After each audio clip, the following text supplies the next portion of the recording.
அன்பார்ந்த பெரியோர்களே, தாய்மார்களே, இந்த அற்புதமான நமோ கல்வி மற்றும் தொண்டு அறக்கட்டளை அதன் சார்பாக நடைபெறக்கூடிய இந்திய கனவுகள் 2047 தலைப்பை பாருங்க, எவ்வளவு அற்புதமாக வச்சிருக்கிறாங்க.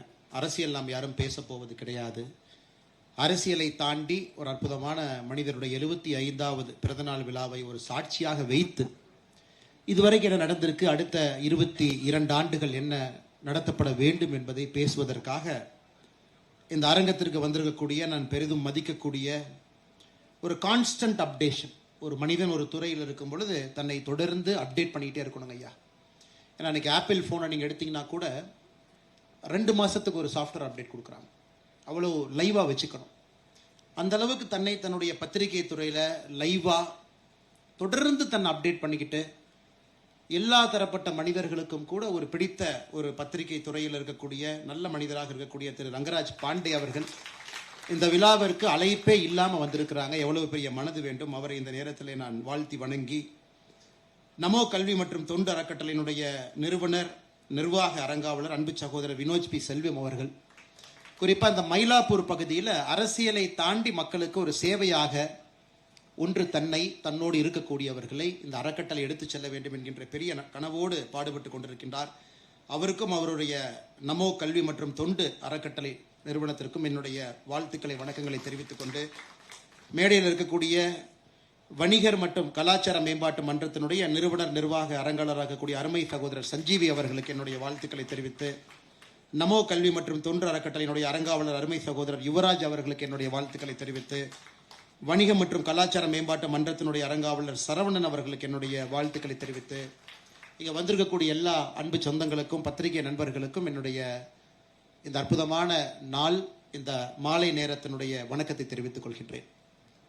அன்பு சொந்தங்களே, பத்திரிகை நண்பர்களும் கூட பெரும் அளவில் வந்திருக்கிறாங்க.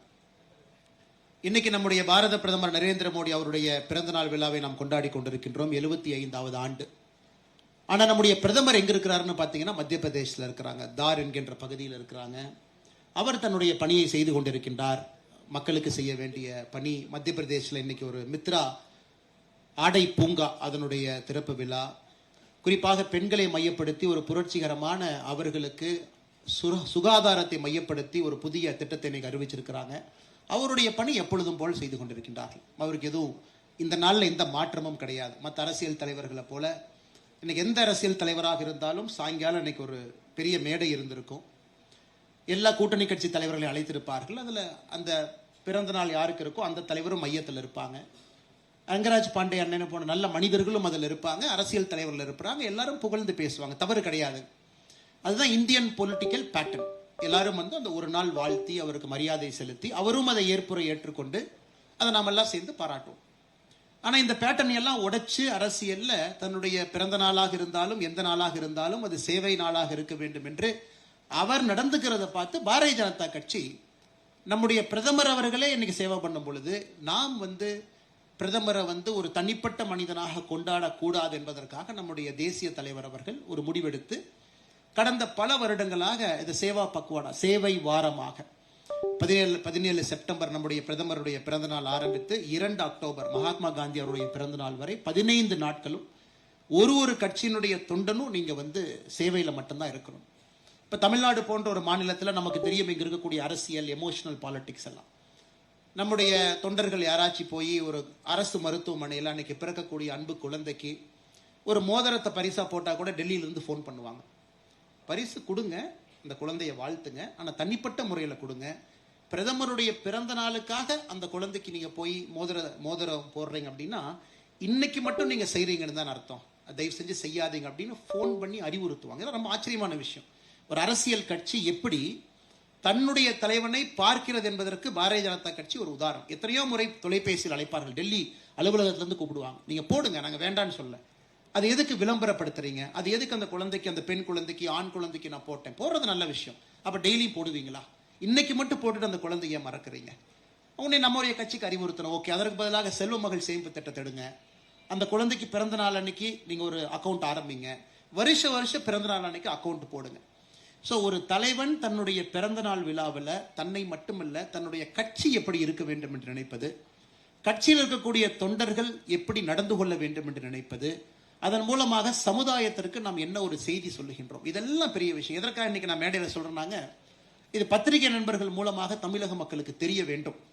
மற்ற தலைவர்களை கொண்டாடுவது போல ஒரு ஆள் உயரத்துக்கு ஒரு கட் அவுட் வச்சு பெரிய மாலை போட்டு பால் அபிஷேகம் செய்து 2 ஆட்டை வெட்டி ரத்தத்தை மேல ஊத்தி இந்த மாதிரி எங்க தலைவரை நாம் கொண்டாடுகின்றோம், ரோட்ல மக்கள் எல்லாம் மறிச்சு பட்டாசு எதுவும் வெடிக்காம அமைதியான முறையில தொண்டர்கள் எல்லோரும் செய்து கொண்டிருக்கின்றார்கள். இன்னைக்கு பாரதிய ஜனதா கட்சியினுடைய ரத்த தான முகாம் இட்ஸ் அ வேர்ல்ட் ரெக்கார்ட். இன்னைக்கு நம்ம கொடுத்திருக்கக்கூடிய யூனிட்ஸ் ஆஃப் பிளட் 2023 அது வேர்ல்டு ரெக்கார்ட்.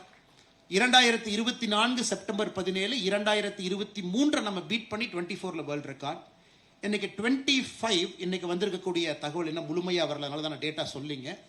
2024 முழுவதும் பாரதிய ஜனதா கட்சி நடத்தி இருக்கக்கூடிய 2024 முழுவதும் பாரதிய ஜனதா கட்சி நடத்தி இருக்கக்கூடிய ரத்த தான முகாம்ல எவ்வளவு யூனிட் கலெக்ட் பண்ணமோ இன்னைக்கு ஒரு நாள் அந்த ரெக்கார்டை பீட் பண்றோம். அதுவும் ஒரு உலக ரெக்கார்ட். தொண்டர்கள் சத்தமே இல்லாம அவங்க பாட்டுக்கு அங்கங்க வேலை செய்து கொண்டிருக்கின்றார்கள். இந்த நேரத்தில் சகோதரர் வினோஜ் பி செல்வம் அவர்கள் இல்ல நம்ம பேசணும், ஒரு கருத்தரங்கம், இனிமையான மாலை பொழுதுல எல்லோரும் அமர்ந்து ஒரு நல்ல மனிதரை பற்றி அவரை பற்றி சில விஷயங்கள் எடுத்து சொல்லுவோம்.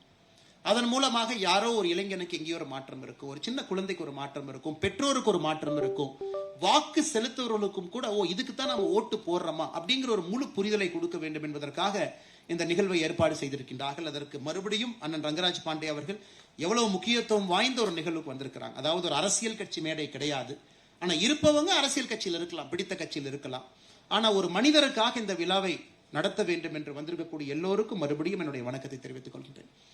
இன்னைக்கு நான் பிரதமரை பத்தி நிறைய பேசிட்டேங்க ஐயா. நான் பேசாத விஷயங்கள் இல்லை. ஒரு கட்சி தொண்டனா பிரதமர் எவ்வளவு டாய்லெட் கட்டியிருக்காங்கன்னு ஆரம்பிச்சு, எத்தனை பேருக்கு கரண்ட் கொடுத்திருக்காங்க ஆரம்பிச்சு எல்லா விஷயம் பேசிட்டோம்.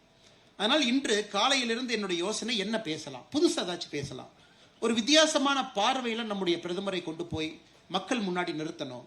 நம்முடைய மக்களுக்கு பிரதமருடைய முழு ஆற்றலை நம்மால் முடிந்த அளவுக்கு ஒரு தனிப்பட்ட மனிதனாக கட்சியினுடைய தொண்டனாக புரிய வைப்பதற்கு முயற்சி எடுக்கணும் அப்படிங்கிறது என்னுடைய யோசனை. இன்னைக்கு நான் ஒரு 20ஆம் நூற்றாண்டு 21ஆம் நூற்றாண்டுல கான்சிக்வெண்ட் லீடர்ஸ், அதாவது ஒரு தலைவனால ஒரு தலைமுறை மாறி இருக்கு, கான்சிக்வெண்ட்.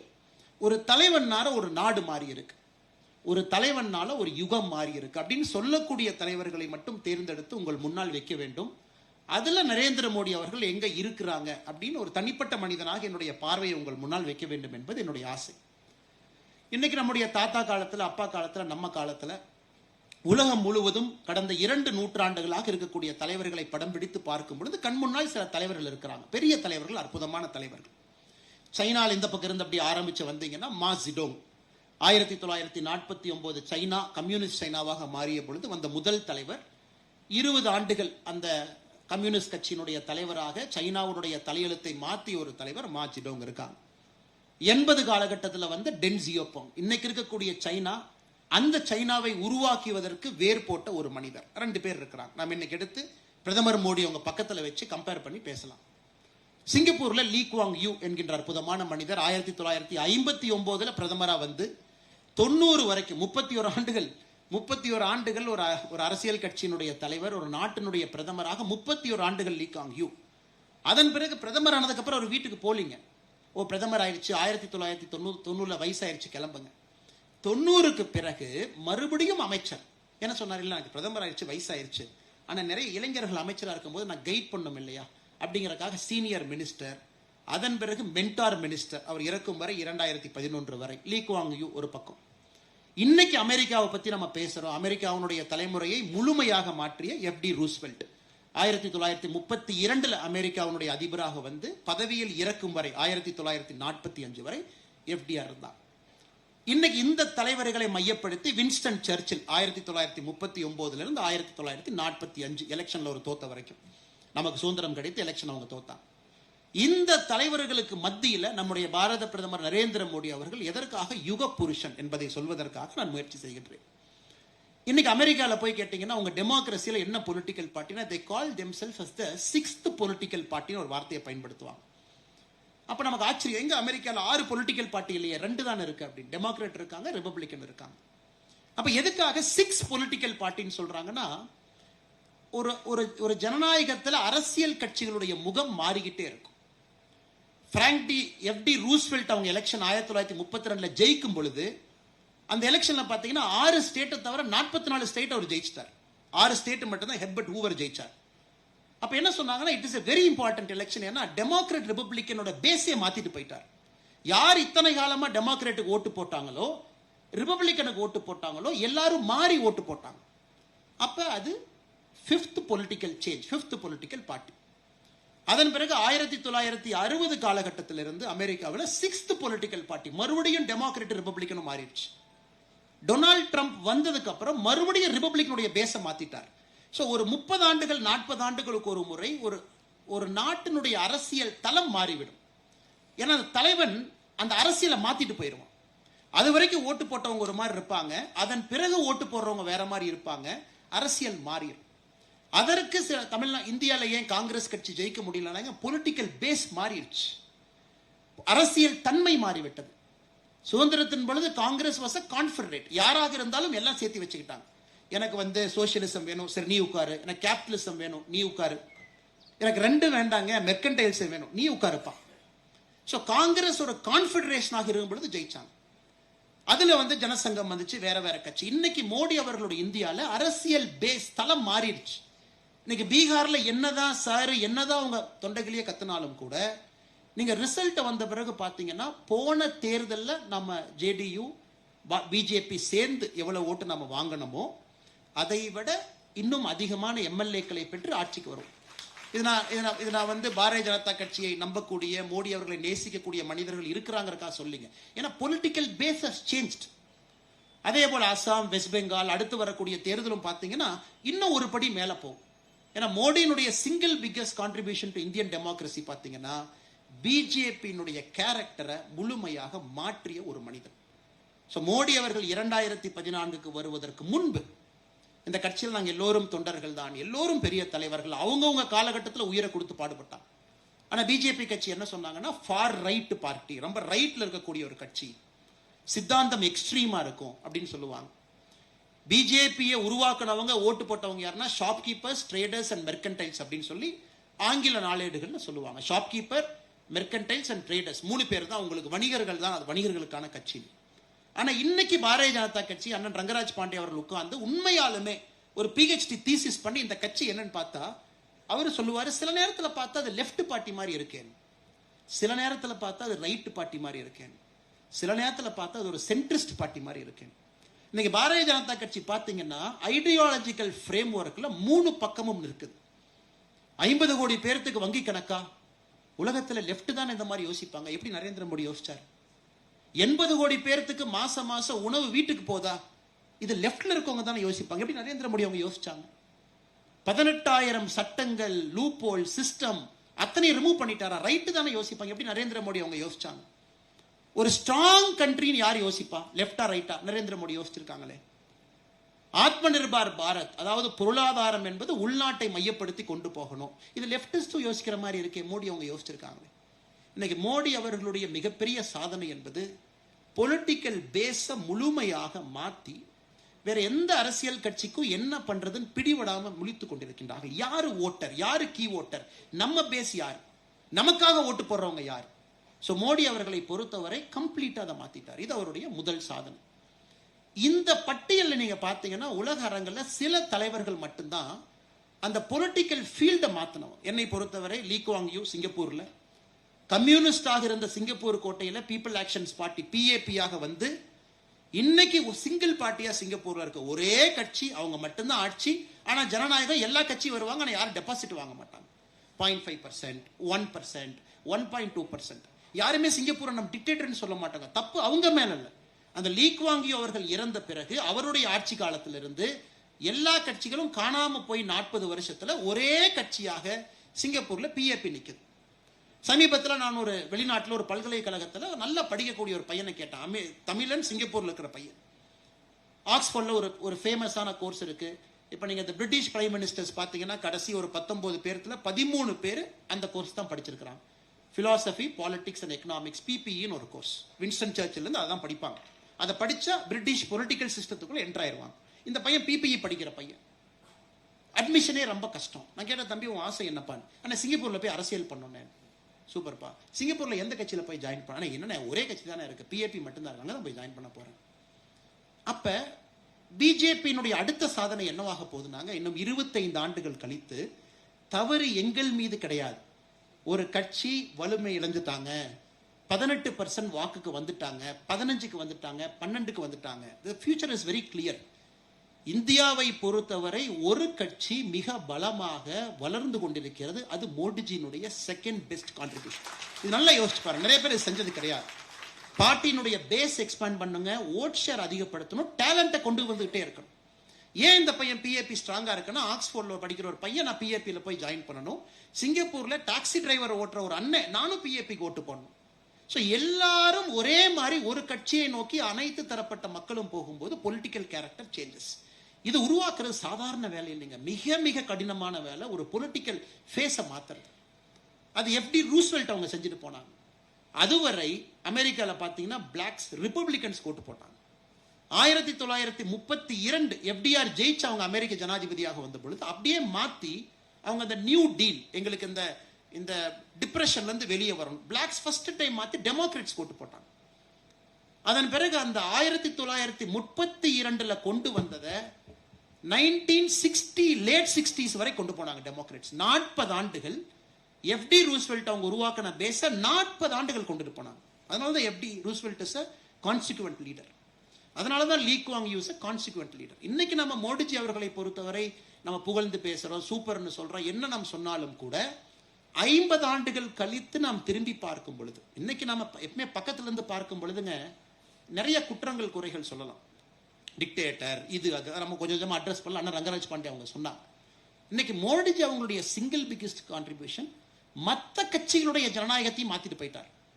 இன்னைக்கு மற்ற ஒரு கட்சி ஒரு டைனாஸ்டை ப்ரொமோட் பண்றனா பதில் சொல்றாங்க. முதல்ல டேக்கன் ஃபார் கிராண்டட். இன்னைக்கு முழுமையாக இந்தியாவில் டைனாஸ்டிக் பாலிடிக்ஸ் அழிஞ்சிருச்சுன்னு அர்த்தம் கிடையாதுங்க, இருக்கு. ஆனா மற்ற கட்சிக்கு ஒரு டைனாஸ்டை கொண்டு வரும்போது பதில் சொல்றாங்க. ஐயோ மோடிஜி பாருங்க செல்ஃப் மேட் மேன், அண்ணன் சிபி ராதாகிருஷ்ணன் அவங்க பாருங்க செல்ஃப் மேட் மேன் அங்க இருக்கிறாங்க, அண்ணன் நிதின் கட்கரி அவங்கள பாருங்க, அண்ணன் அமித்ஷாஜி அவங்கள பாருங்க, எல்லாத்தையும் பாருங்க தனி மனிதர்களாக குடும்பத்திலிருந்து வந்தாங்க, சாதாரண குடும்பம். இன்னைக்கு மற்ற அரசியல் கட்சிகள் கேள்வி கேட்காமையே டிஃபெண்ட் பண்ற அளவுக்கு அவங்க இருக்கிறாங்க. இது மோடிஜி அவருடைய தேர்ட் பிகெஸ்ட் கான்ட்ரிபியூஷன். காரணம், அரசியல் பிஜேபியில சுத்தப்படுத்தினது கிடையாதுங்க, மற்ற கட்சிகளையும் சுத்தப்படுத்த ஆரம்பித்திருக்கின்றார்கள். அவங்களும் சொல்றாங்க இல்ல இல்ல அப்படி இல்லை, நாங்க கில்ட்டி கிடையாது, பட் இதனாலதான் நாங்க வச்சிருக்கோம் அப்படின்னு. ஸோ இதனால இவர் ஒரு கான்ஸ்டிக்வென்டான தலைவர். இன்னைக்கு நம்ம எல்லாருமே சொல்றோங்க, அதாவது நம்ம வினோத் செல்வம் அவங்க பேசும்போது ஒரு விஷயத்தை ஆரம்பிச்சாங்க, கோவிட் அண்டர் பிரஷர். இந்தியாவில் ஒரு மேனுஃபேக்சரிங் ஈகோ சிஸ்டம் இருக்குதுங்க. ஆனால் ஹை குவாலிட்டி ஜெனரிக் ட்ரக் இல்லாம, அதாவது இந்தியாவை பொறுத்தவரை ஹைதராபாத் வந்து ஃபார்மா கேபிட்டல்னு சொல்லுவாங்க. அதாவது உலகத்தில் இருக்கக்கூடிய ஒரு மருந்து நிறுவனம் தன்னுடைய பேட்டன்ட் எக்ஸ்பயர் ஆகிறதுக்கு நம்ம காத்துக்கிட்டே இருப்போம். அந்த பேட்டன்ட் எக்ஸ்பயர் ஆகிறதுக்கு ஒரு 2 வருஷம் முன்னாடி ஹைதராபாத்தில் ஒரு ஃபார்மா நிறுவனம் தன்னை ஆக்டிவேட் பண்ணிக்குவாங்க. ஓகே எக்ஸ்பயர் ஆக போகுது, அது எக்ஸ்பயர் ஆனதுக்கு அப்புறம் அது ஃப்ரீ மார்க்கெட் வந்துடும், நாம ஒரு கால்பால் பேராசிட்டமால நாம ஜெனரிக்கா செய்யலாமா? அதுதான் இந்தியாவோட ஸ்ட்ரென்த்துங்க. Strong manufacturing ecosystem. எந்த மருந்தை நம்மளால செய்ய முடியும், ஆனா ஜெனரிக் மருந்து நம்மளால புதுசா ஒன்ன செய்ய முடியாது. நல்லா புரிஞ்சுக்கணுங்க, புதிதாக ஒரு மருந்து நம்ம செய்யறதுக்கான சிஸ்டமே இல்லை. இன்னைக்கு நம்ம போட்டிருக்கக்கூடிய கோவிஷீல்டு, கோவேக்சின் நம்ம 2 போட்டிருக்கோம், பெரும்பாலும் மேட் இன் இந்தியாவில். அந்த கோவிஷீல்டு மருந்து நான் கொஞ்சம் நேரம் எடுத்து எதுக்கு சொல்றேன்னாங்க, அது அஸ்ட்ராஜெனகா அப்படிங்கிற நிறுவனம் கொலாபரேஷன்ல அதை செய்யறாங்க. அது பூனேல சீரம் இன்ஸ்டிடியூட் அதை வாங்குறாங்க, அவங்க மாஸ் மேனுஃபேக்சர் பண்றாங்க, அவங்க வேர்ல்டுக்கு பண்றாங்க. இது ஒரு மாடல். கோவேக்சின் ஹைதராபாத்தில் இருக்கக்கூடிய ஒரு இந்திய நிறுவனம், அவங்களே அந்த ஸ்ட்ராண்டை கண்டுபிடிக்கிறாங்க. டே 0ல இருந்து உலகத்துல சிந்திச்சு உருவாக்கின ஒரு வைரஸ், அதுவும் நம்ம கிட்ட இருக்கு. ஸோ நீங்க கோவேக்சின் கோவிஷீல்டு ரெண்டுமே very different methods of excellence. ஒன்னு வந்து மாசா நாங்க அடிக்கிறோம் பாருங்க, அதையும் முடிச்சு காமிச்சார். எனக்கு ஒரு மருந்து, அந்த ஒரு மருந்தை உங்ககிட்டயும் மேனுஃபேக்சரிங் எபிலிட்டி சைனால இருக்கு, எல்லாத்திட்டும் இருக்கு. ஆனா மில்லியன் டோசஸ் நான் அடிச்சுட்டே இருப்பேன், இந்தியாலையும் கொடுப்பேன், உலக நாடுகளுக்கு கொடுப்பேன். அது ஒரு சிஸ்டம். அந்த இந்தியாவை நீங்க பாத்துக்கங்க. ஜெனரிக் வேக்சின் இல்லாம நாங்களே made in India original vaccine எங்க லேப்ல தயாரிப்போம், கோவேக்சின் செஞ்சிருக்கோம், அதையும் பார்த்துக்கங்க. இதுல ஆச்சரியம் என்னன்னாங்க, நீங்க ஆக்ஸ்போர்டு போனீங்கன்னா, நீங்க ஆக்ஸ்போர்ட் பல்கலைக்கழகத்துடைய வேக்சின் தான் கோவிஷீல்டு, அவங்க தான் அதோட உருவாக்குனது. நான் சமீபத்தில் அங்க படிக்க போயிருந்த பொழுது இந்த இடத்துக்கு போய் லேப்ல பார்த்தேன், என்ன பண்ற ஆக்ஸ்போர்டு வேக்சின் குரூப்னு வச்சிருக்காங்க. இன்னைக்கு உலகத்தினுடைய நான் போகும் பொழுது கடந்த ஆண்டு 23 நோய்களுக்கு வேக்சின் அங்க செஞ்சுக்கிட்டு இருக்காங்க. ஆப்பிரிக்கால இருக்கக்கூடிய சில நோய், அந்த நோயெல்லாம் நான் கேள்விப்பட்டது கூட கிடையாதுங்க. ஜாம்பியால மட்டும்தான் அந்த நோய் இருக்கு. ஆனா அடுத்த 10 வருஷத்துல அது பேண்டமிக்கா மாறி உலகம் முழுவதும் வரும். இப்பவே நாங்க மருந்து கண்டுபிடிக்கிறோம். அந்த மாதிரி அவங்க கண்டுபிடிச்சுக்கிட்டு இருந்த ஒரு மருந்து தான் கோவிஷீல்டு. அந்த மருந்து பாதியில இன்னொன்னுக்காக செஞ்சுட்டு இருக்காங்க. ஸோ சைனால உஹான் லேப்ல வந்த உடனே WHO என்ன சொல்றாங்க, ஸ்ட்ரெயினை வெளியே கொடு, எல்லா நாட்டுகளுக்கும் நீ ஸ்ட்ரெயினை கொடு, நாங்கள் இதுக்கு மருந்து கண்டுபிடிக்கணும். ஸோ WHO ஸ்ட்ரெயினை வாங்கி உலகத்தில் இருக்கிற எல்லாத்துக்கும் கொடுக்குறாங்க, ஃப்ரீ ஸ்ட்ரெயின். இங்க பாருங்க, சைஃபர் நீங்க பாருங்க, பிக்சர் இருக்கீங்க பாருங்க, அஸ்ட்ராஜெனகா பாருங்க, பாருங்க அந்த ஸ்ட்ரெயினுக்கு உங்களால கண்டுபிடிக்க முடியுமான்னு பாருங்க. ஜெர்மன்ல நீங்க பாருங்க, ஆக்ஸ்போர்ட் யூனிவர்சிட்டி நீங்களே செஞ்சுட்டு இருக்கீங்களே பாருங்க. அப்ப வேற ஏதோ மருந்து செஞ்சு கொண்டிருந்தக்கூடிய ஆக்ஸ்போர்ட் பல்கலைக்கழகம் இந்த ஸ்ட்ரெயினை பார்த்துட்டு பாதியில வண்டியை திருப்புறாங்க. வண்டியை திருப்பும் பொழுது 70% இன்னொரு நோய்க்காக கண்டுபிடிச்ச அதே மருந்த மாலிகுலரை மாத்தி கோவிஷீல்டுக்கு வருது. உடனே ஆக்ஸ்போர்ட் என்ன சொல்றாங்க, அஸ்ட்ராஜெனகாட்ட போறாங்க. இங்க பாருங்க, நான் ஒரு பல்கலைக்கழகம் தான், எங்க ரிசர்ச்சர் பசங்க தான் இருக்காங்க, நாங்க கண்டுபிடிச்சிட்டோம். ஆனா இதை ட்ரையல் பண்றதுக்கு எங்களுக்கு 4 பில்லியன் வேணும், அஸ்ட்ராஜெனகா நீங்க வாங்க. அவங்க ஆக்ஸ்போர்டோட சேர்ந்து பிரேசில் 4 இடத்துல ட்ரையல் பண்றாங்க. ட்ரையலும் பண்ணி முடிச்சாச்சு. இப்ப மாஸ் மேனுஃபேக்சரிங் அடிக்கணும். அப்ப சீரம் இன்ஸ்டிடியூட் அப்ரோச் பண்றாங்க, அவங்க கவர்மெண்ட் வர்றாங்க. மோடிஜி சொல்றாங்க, நோ ப்ராப்ளம். நம்ம இதை நல்லா புரிஞ்சுக்கணும். உங்ககிட்ட இன்னைக்கு மாஸ் மேனுஃபேக்சரிங் பண்றதுக்கு நீங்க எக்ஸ்ல இருக்கீங்க அப்படின்னா அது 10x பண்ணுங்க. மிச்சம் 9x நாங்க கேள்வி கேட்காம கவர்மெண்ட் ஆஃப் இந்தியா உங்களுக்கு பணம் கொடுக்கும். பில்டிங் இப்பவே கட்ட ஆரம்பிங்க, மிஷினரி இம்போர்ட் பண்ணுங்க, இப்பவே செய்ய ஆரம்பிங்க, அஸ்ட்ராஜெனகாட்ட பேசுங்க, அப்படியே வாங்க ஆரம்பிங்க. சோ ஒரு மனிதன் நாட்டினுடைய தலைவனாக இருக்கிறவங்க கிரைசிஸ்ல எப்படி யோசிக்கிறாங்க பாருங்க. பேனிக் கிரைசிஸ்ங்கிறது நம்மளை பேனிக் பண்ணிடுங்க. ஒரு கிரைசிஸ்ல நம்ம சின்ன ஒரு கடை வச்சிருக்கோம், நம்ம சின்ன ஒரு நிறுவனம் நடத்துறோம், நம்ம ஒரு டீச்சரா இருக்கோம், அரசியல்வாதியா இருக்கோம், கிரைசிஸ் வந்து நம்மளை பேரலைஸ் பண்ணிடும். அப்படியே பிபி எல்லாம் 160க்கு போயிடும், நம்மளால சிந்திக்க முடியாது. சில யுக புருஷன் மட்டும்தாங்க கிரைசிஸ் ஆப்பர்ச்சுனிட்டியா மாத்துறதை சிந்திப்பாங்க. இது எப்படின்னாங்க, ஒரு கிரிக்கெட் மேட்சுக்குள்ள நீங்க போகும்பொழுது 24-5 நம்ம டீம் இருக்கு. 24-5 உள்ள போகும் பொழுது இன்னும் 5 விக்கெட் தான் இருக்கு. அடுத்த பால 6 அடிச்சு பவுலரை நிலைகுலைய வச்சுட்டா எப்படி விக்கெட் எடுப்பான் அப்படின்னு யோசிக்கிறது தான் மோடி அவர்கள் கோவிட் சமயத்தில் யோசிச்சது. அந்த பேனிக்கி மோட்ல பேரலைஸ் ஆகாம ஃபைன், இந்த மாடலை நீங்க அடிச்சு பிரிங்க. பூனேல நீங்க கோவேக்சின் ஆந்திரால இருக்கிறீங்க, நீங்க அடிச்சு பிரிங்க, புதுசா கண்டுபிடிங்க. ஸோ இது மோடிஜியோடைய கான்ட்ரிபியூஷன். அதாவது கிரைசிஸ் மூமெண்ட்ல எல்லாம் நீங்க யோசிச்சீங்கன்னா அதில் ஒரு வழியை கண்டுபிடிப்பது மட்டுமல்ல, இந்தியாவை வேர்ல்டு லீடராக மாற்றுவதற்கு அவர் எடுக்கக்கூடிய முயற்சி. கிரைசிஸ்குள்ள ஒரு மாதிரி நம்ம போவோம், ஆனா கிரைசிஸ்ல இருந்து வெளியே வரக்கூடிய இந்தியா பார்த்தீங்கன்னா ஒரு மிக வித்தியாசமான நாடாக 2014 இருந்து யோசிச்சு பாருங்க. யூபி எலெக்ஷன் போறதுக்கு 3 மாசத்துக்கு முன்னாடி யாராவது நீங்க யோசிச்சு பாருங்க, டிமானிட்டைசேஷன் கொண்டு வருவாங்களா? யூபி எலெக்ஷனுக்கு 3 மாசம். 2017 இந்தியாவிற்கு மிக முக்கியமான தேர்தல், பாரதிய ஜனதா கட்சிக்கு முக்கியமான தேர்தல். 3 மாதத்திற்கு முன்பு டிமானிட்டைசேஷன் சொன்னே முதல் 1 மாசம் முழுசும் நம்ம மீடியா நண்பர்கள் சும்மா இல்லை. ஒரு அம்மா பாவம், அவங்களே கீழே போய் நிற்பாங்க. அம்மா நீங்க டயர்டா இருக்கீங்களா? எவ்வளவு நேரம் நிற்கிறீங்க? டயர்டா இருக்கிற மாதிரி இருக்கேன். நீங்க இல்லப்பா நல்லா தான் பாருங்க. இல்லம்மா தண்ணி குடிக்கிறீங்களா? தண்ணி. அப்புறம் ஒரு போட்டோ இருப்பா, ஆங்கிள் போட்டோ எடு, சைட்ல இருந்து எடு. அம்மா பாருங்க, மோடிஜி வந்து டிமானிட்டைசேஷன் பண்ணி எவ்வளவு நேரம், கால் கடுக்க 8 மணி நேரம் நிக்கிறாங்க பாருங்க. பேனிக்க கிளப்பி அதுல ஒரு பிரச்சனையை அதான் 1 மாசம் ஃபுல்லா அந்த விஷுவல். அது ஏன்னா அந்த கன்சர்வேட்டிவ் மீடியா உடைக்கணும். இது FD ரூஸ்வெல்ட் அவங்க வரும்பொழுது இதே பிரச்சனை. டே ஹி டுக் சார்ஜ் 1933 பிப்ரவரியில் சார்ஜ் எடுக்கும் பொழுது, மார்ச்ல சார்ஜ் எடுக்கும் பொழுது அமெரிக்கன் பேங்க் 48 மாநிலத்தில் பணம் கிடையாது, வங்கி இல்லைங்க. ஏன்னா டிப்ரெஷன்ல இருக்காங்க, எல்லாம் பணத்தை உருவிட்டாங்க, பேங்க் ரன். 2வது நாள் FDR ரூஸ்வெல்ட் போட்ட கையெழுத்து, 4 நாள் அமெரிக்கால பேங்க் ஹாலிடே. 4 நாள் யாரும் பேங்க் போகக்கூடாது, பேங்க்குக்கு 4 நாள் ஹாலிடே.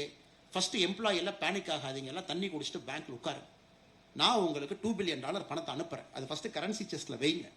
ஏன்னா மக்கள் வந்துகிட்டே இருந்தா எப்படி யோசிப்பீங்க, 4 நாள் பிரேக் எடுத்துங்க, சரி பண்ணிக்கலாம்.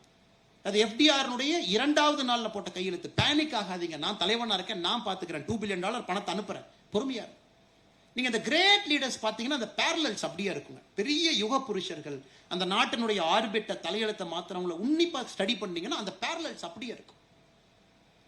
லீ குவாங் யூ 1959 பிரதமர் யாருக்காங்க? சிங்கப்பூர் ஸ்டேட்டுக்கு. Singapore is not a country. 1963 வரை மலேசியா பெடரேஷன்ல தமிழ்நாடு மாதிரி சிங்கப்பூர் ஒரு மாநிலம், 4 ஆண்டுகள் பிரதமர். 63 இருந்து 65 வரைக்கும் பஞ்சாயத்து பண்ணிட்டு இருக்காங்க. மலேசியாவில் இருக்கலாமா வேண்டாமா, தனிநாடா போலாமா வேண்டாமா. மலேசியாவே கழுத்தை பிடிச்சி சிங்கப்பூர் தள்ளுறாங்க, போய் தொலைங்க, உங்களுக்கு எங்களுக்கு வேண்டாம். அப்ப 63 to 65 லீ குவாங் யூ பாருங்க, சிங்கப்பூர் ஃபெடரேஷனுடைய பிரைம் மினிஸ்டர். 65 இதெல்லாம் ஒரு நாள் மாறுது. அடுத்த நாள் காலையில Singapore is an independent country, Singapore நாட்டினுடைய பிரதமர். சோ ஏன் யுக புருஷன் நம்ம சொல்றாங்க, அவங்க கடந்து வந்த பாதைகள், எடுத்த முடிவுகள். அன்னைக்கு நீங்க 1975 போனீங்கன்னா லீ குவாங் யூவை பத்தி நீங்க சிங்கப்பூர் பேப்பர் எடுத்து பார்த்தா உலகத்திலேயே இவரை மாதிரி மோசமான டிக்டேட்டர் கிடையாதுன்னு பேப்பர் எழுதியிருப்பான். எப்படினாங்க, அவர் ரூல் போட்டார். என்னங்க அந்த ஊர்ல எப்படி மக்கள் இருக்கீங்க, நீ வந்து தமிழ், நீங்க மலாய், நீங்க ஹன்ஸ் சைனீஸ், யாருக்குமே சிங்கப்பூருங்கிற கேரக்டர் இல்லையே, எல்லாம் 10 ஊர்ல இருந்து 10 பேர் வந்து உட்கார்ந்துருக்கீங்க, எப்படி இதை நான் நாடா மாத்துவேனார். அதுக்கு ஒரு கண்டிஷன் போட்டார். ஓகே, நாங்க உங்களுக்கு அபார்ட்மெண்ட் கட்டி கொடுப்போம் சிங்கப்பூர்ல. அபார்ட்மெண்ட்ல எந்த வீட்டுல யாரு தங்கணும் நான் தான் முடிவு பண்ணுவேன்னார் லீ குவாங் யூ.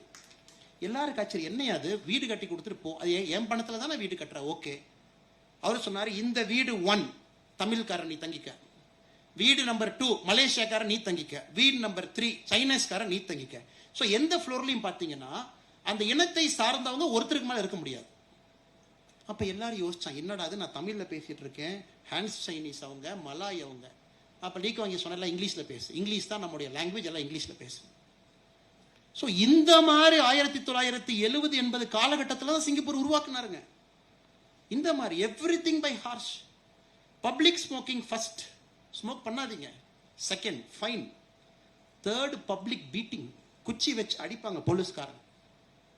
சிங்கப்பூருடைய 1970 80 காலகட்டம். இன்னைக்கு இந்தியால தைரியமா சில பேர் மோடிஜியை டிக்டேட்டருங்கிறாங்க, லீ குவாங் யூ ஸ்டேட்ஸ்மேனுங்கிறாங்க. பாருங்க எப்படி அந்த காலமும் சூழ்நிலையும் அந்த அரசியல் தன்மையும் 50 ஆண்டுகள் கழித்து திருப்பி பார்க்கும் பொழுது இந்த மனுஷன் ஆபரேஷன் சிந்தூர், நல்லா நீங்க மோடிஜியை ட்ராக் பண்ணி பாருங்க. It is not a single man who made a decision.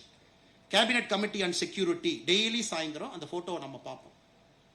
Nirmala Sitharaman அவர்கள், அமித்ஷாஜி அவங்க, ராஜ்நாத் சிங் அவங்க, ஜெய்சங்கர் அவங்க, சிசிஎஸ்ல இருக்கக்கூடிய 5 தலைவர்கள் உட்கார்ந்து பேசுவாங்க. அந்த சிசிஎஸ் முடிஞ்சு அரை மணி நேரம் பிஎம் பாத்தீங்கன்னா அடுத்த போட்டோ வரும்.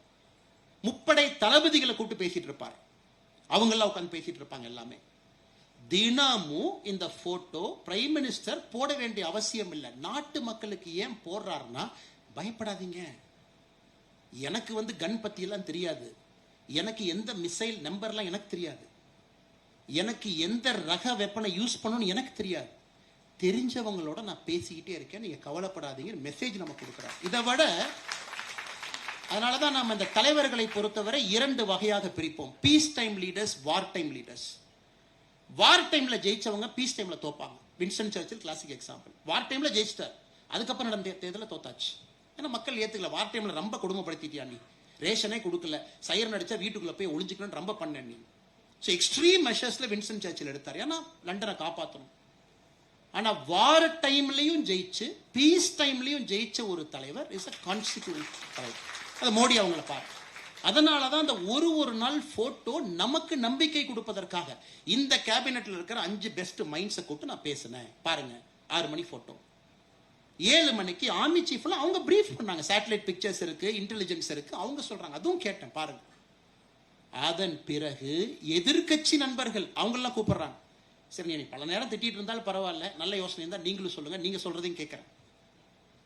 இது சரித்திரம் இதை பதிவு செய்யும் பொழுது சரித்திரத்தினுடைய பக்கத்துல ஆபரேஷன் சிந்தூர் ஜெயிச்சோம் அப்படிங்கிறது ஒரு லைனா இருந்தாலும் கூட மோடி அவர்கள் எப்படி இந்த நாட்டை நடத்தினார் என்பது 4 லைனா இருக்கும்.